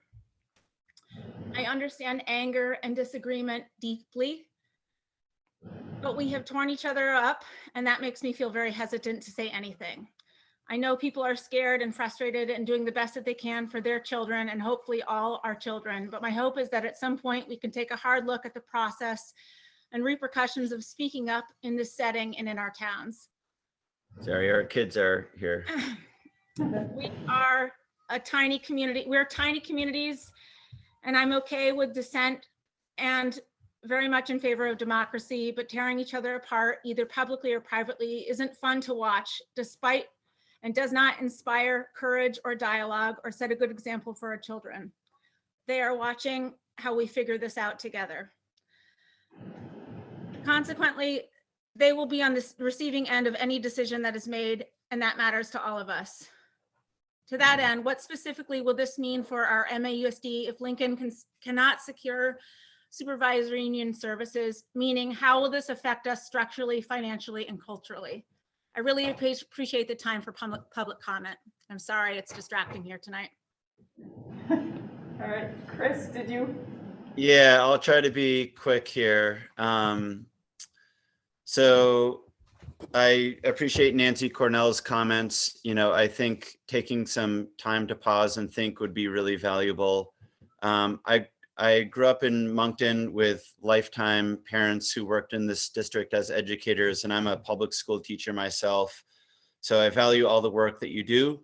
And I also really value the allowing public comment. I think Horace Mann, you know, the founder of the public school system, believed in, you know, raising young people with, you know, imbuing them with civic duty and voice. So thank you for doing that. So couple quick questions. What are we as a community and the board doing to make sure that everybody has equal airtime? You know, I feel like certain towns may have dominated the conversation more than others. Personal differences aside, what issues are we really trying to solve and address? So as a public school teacher, as a taxpayer, I'm aware of this. When you look under the hood, I think really it's issues of declining enrollment, you know, cost of living, rising healthcare and property costs. So it'd be really nice if we could, like Nancy Cornell said, take a pause and, you know, rally around what could be common adversity. So 2 more questions. What value do we get out of a supervisory district that must work together? And in closing, what will the board do to address the us versus them dynamic to make sure that we recenter our attention and resources? That's all for now. And again, thank you for the opportunity for public comment. Thank you, Chris. Paul Forlenza. Thanks, Paul Forlenza in Lincoln. I just want to reassure the board, or maybe better update the board, that we are having serious conversations about supervisory union with Ripton. And certainly if Stocksboro were to decide they wanted to join, we would welcome that. We have hired a person who was a business manager in another district to help us with our budget. Our budget is well on its way. We believe, based on the figures we've seen, that certainly we can afford it. We're having discussions about staffing, what those staffing should look like, who do we need for the supervisory union. And we've been encouraged by other folks who are in small supervisory unions like ours that it is very doable. We are electing a Lincoln School Board on June 21st. And yeah, I guess I'll leave it at there. I guess I would encourage the board to, maybe there are other things you could focus on and just accept our word that we're trying as hard as we can to make it work, and we believe we will. Thank you. Thank you. Krista, do you have the overall time? Should I check one more time? I'm sorry, what do you have? The 15 minutes. Are we at 15 minutes? Yeah. Yeah, okay. All right. Okay. So thank you for your comment, and we're going to try and finish up the rest of our work here. All right. So back to our action item, which is to adopt the resolution for the board chair to present to the State Board of Education. Again, all right, Chris made the motion. Chris? Is there a second? I'll second it. Sarah? Okay, discussion. Yeah, I think even before I heard Nancy's comment, I thought adamantly wasn't really necessary. And at this time is probably prudent as well. As with anything we talk about, there's always more information to be gathered down the road. So I think it still stands as a pretty clear statement, even with those modifications. Sandy? I'd agree with Steve. I think it's a strong statement. I think we could take out adamantly, and I think it's solid without it. I could live with adamantly disappearing, but I have a little bit of problem with at this time. It's just kicking the can down the road, and I think, you know, this is a statement, and if it's at some time we change our mind, we change our mind, but I don't think we have to be wishy-washy about it. Brad? I don't think we need to have a resolution, frankly. I'm perfectly comfortable with Patrick's presentation, though. Rob? Yeah, to Brad's point, I think, Dawn, you could go in front of the board and say, you know, here is our board stated position, Patrick, and Patrick gives that presentation. I'm comfortable with that as a board member, because I think it really drives home the point that Mount Abe wants to maintain as Mount Abe. So I'm not sure if a resolution is needed. Krista? The other side of that is what is the harm in stating that this is our position? What was the thinking behind the resolution? Because to me, I think it helps if we're not all going to be there, that we've all agreed with this sentiment that that's going to be represented on our behalf. So I don't have a problem at all with the resolution. I'm fine to take out adamantly, but I don't really know why it's problematic to have this resolution. Krista said it pretty well with that, and I don't know if I should say this, but because this has to do with Lincoln, I'm not sure where the Lincoln representatives come into. I don't know if this is one of those situations where they should step back. I don't think so. I mean, I'm comfortable with this resolution with adamantly out of it.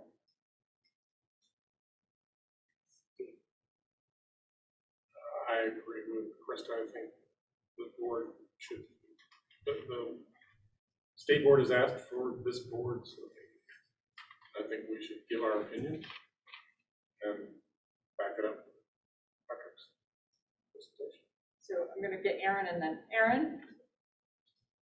Yeah, I was just wondering, what does the resolution give us besides a statement to the board along with Patrick's presentation? What does it give us? Does it give us any sort of backbone, or is it a binding thing, or does it have any other repercussions if we present that? I'm going to go let Patrick.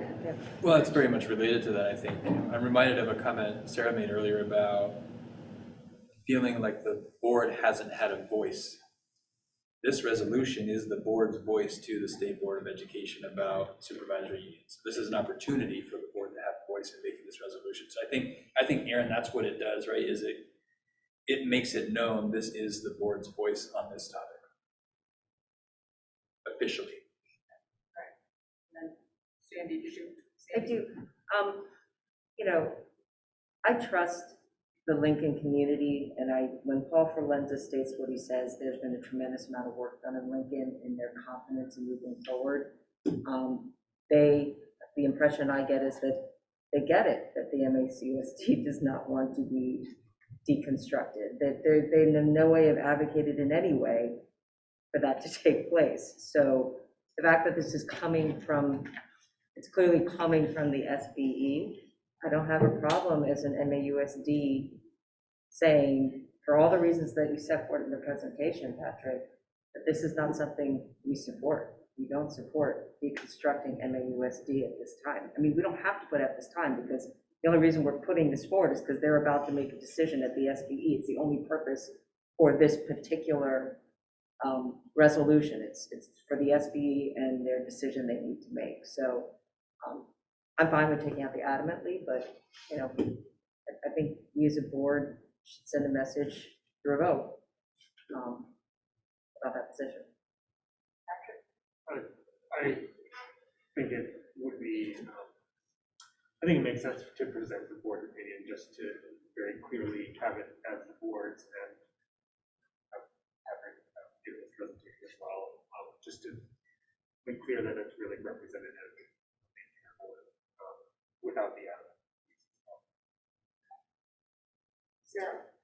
I'm good with taking out the adamantly, and I also think in listening to the public comment, I agree this is a resolution that's in response to the State Board of Education and not in a response to Lincoln, and it's not. So I think that it's our way of kind of holding us together versus and doing it, I would hope, cooperatively with Lincoln and or other towns.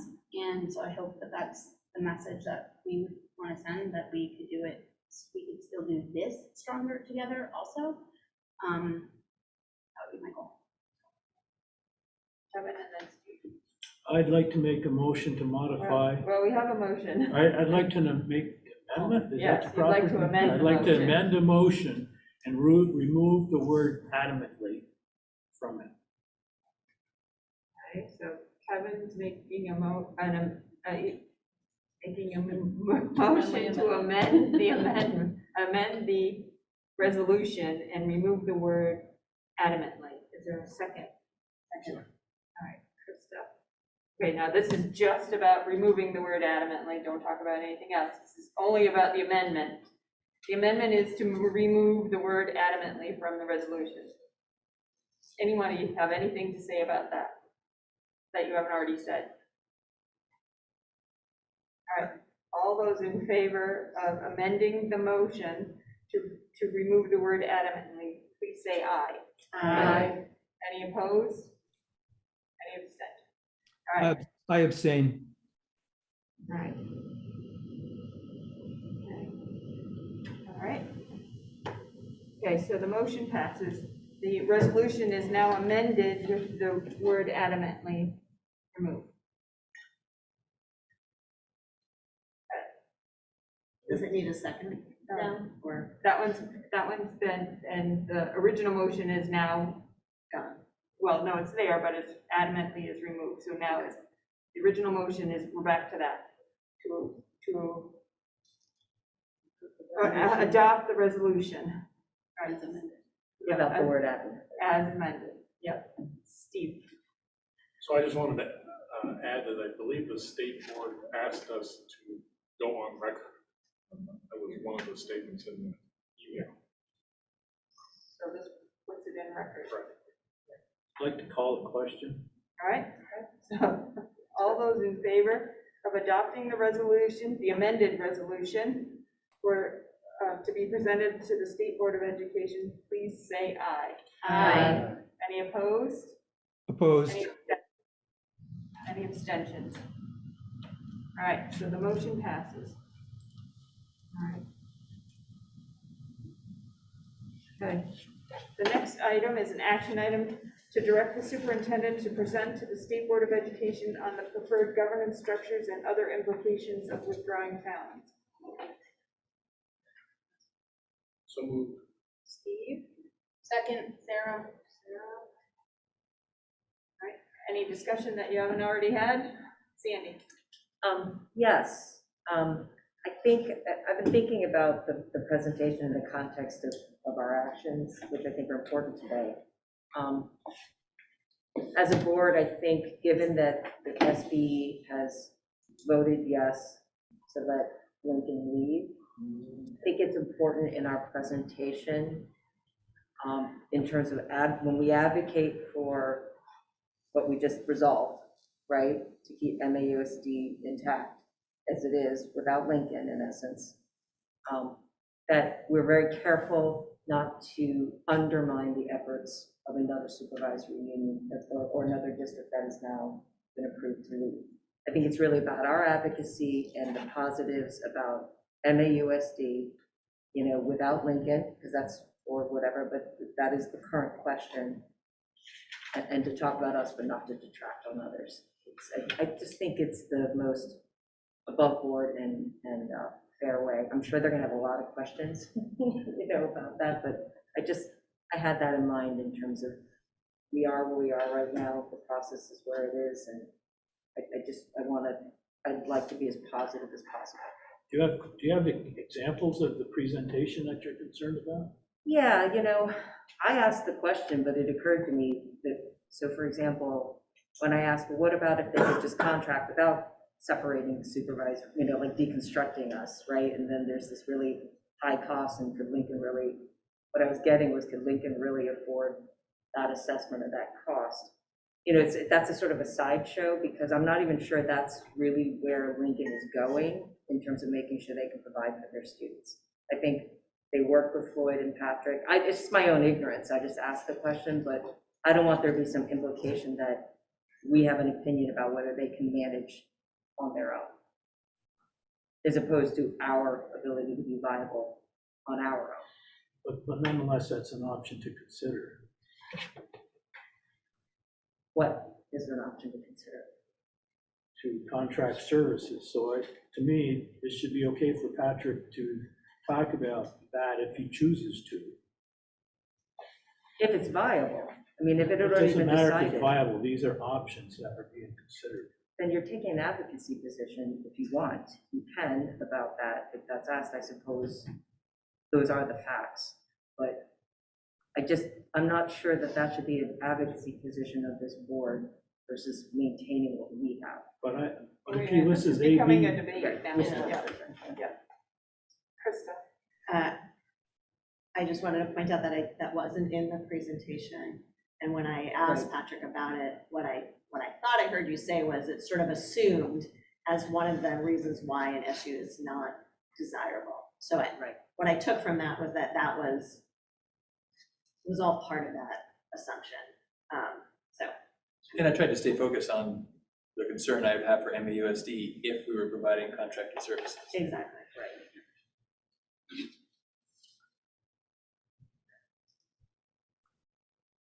Any other comments about the presentation?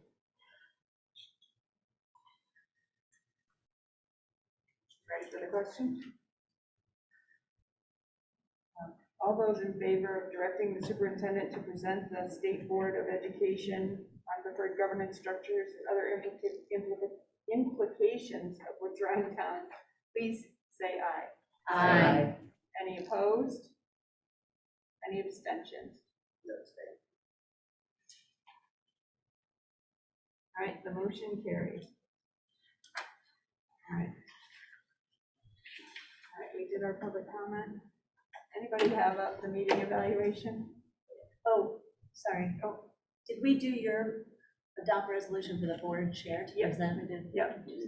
And I'll use that as part. Yeah, I thought that was just our board statement about, sorry. Yeah, but I'm gonna use that. Sorry. I might put in a little history, having lived through Act 46 and having lived through the supervisory union, because I've been here a long time. So. And did you want anybody else? Did you want to invite anybody else to go with you? I can't remember if we. I don't know that we're going anywhere. But going might be virtual. Okay. They've been virtual recently, so unless there's a change. Right, so I'm really hoping it's virtual, because that is gonna allow me to do be in multiple places at once. It's a public meeting too. Yeah. Yeah. All right, if you think of something that you think is useful as board chair to share, definitely share it with me and I'll work it in. All right. Okay, does anybody have this, the board self-evaluation open? We did run a little over. but Not too much. We did okay. What is the level of engagement of all board members, high or low? Was the agenda followed, yes or no? Yeah. Any comments? We did change the agenda. We did change it. And I appreciated that we took public comment when we did, before we moved forward on the 2 action items. And, I know it was a special meeting and we tried to stay on point, but again, consistency, I think there's a general feel amongst our owners that there's 2 public comment periods per meeting. And so even the word special, like I think people glaze over that. So just moving forward, trying to be maybe consistent with that. But I appreciate, John, you allowing the public comment to be moved forward with that. I'm curious about, at the Career Center, we approve, the first thing we do in the meeting is approve the agenda. And that's I'm gonna have to talk to Dina, because Dina has always said, and the SBA has been very direct about some of the, the meeting setup. So I need to get more clarity, and I did write myself a note. just curious about that, like sometimes we have to make changes to it at the last minute too, and Right. that happens there too. It's just, there's a general sort of approval of that process. So in another world, we asked for changes, modifications to the agenda, understanding that they can't be substantial, like you can't all of a sudden put an action. Can't put an Right. action. And all that sort of, but I think it's in the statute that you can. They discourage you from adding action items at the last minute a lot, but they also, I've heard from the VSBA, and I swear Dina said it, about additions to the agenda being done by the chair as a first order of business after it's called the order to order. So I'm gonna get a little more clarification on that so that I really understand it, because it was like, well, it seems like now I'm hearing 2 things and I want to be clear, so I'll get more information. Back to you, sorry. Does the chair effectively establish the agenda and materials for distribution to the board, yes or no? Yes. Yep. Any comments? I have one, and the chair notes are greatly appreciated. Anybody This else? be added each time. Could they bring? Thank you. Just an acknowledgement of the amount of time it takes to put the chair notes together. Yes, yeah. It's, We had this is a 2-hour mean, and it took us 3 hours to plan Ron and I it. were joking, we spent 3 hours in the conference room planning the 2-hour meeting. So, while I was typing the minutes as we were planning, or the chair notes, so very helpful. And when they're back to back, it's extra text on you to write them and be sure that everything's included that you need, so. Go ahead. All right. Is the chair effective in fostering a professional culture regarding fair and open deliberation, full participation of all members, and ensuring the integrity of the board process? Yes or no? Yeah. Any comments? Other feedback for the chair? What went well with the meeting? Yeah. What suggestions do you have for ways to improve future meetings? We talked about it. All right. Is there a motion to adjourn at 9 o'clock? I'll move. Thank you for taking notes. Kevin? All right, is there a second? Second. Bailey? Great, thank you, Liz, for taking notes as well. All those in favor of adjourning at 9 o'clock, please say aye. Aye. Any opposed? Any abstentions? All right, thank you. Thank you all for joining us. Thank you.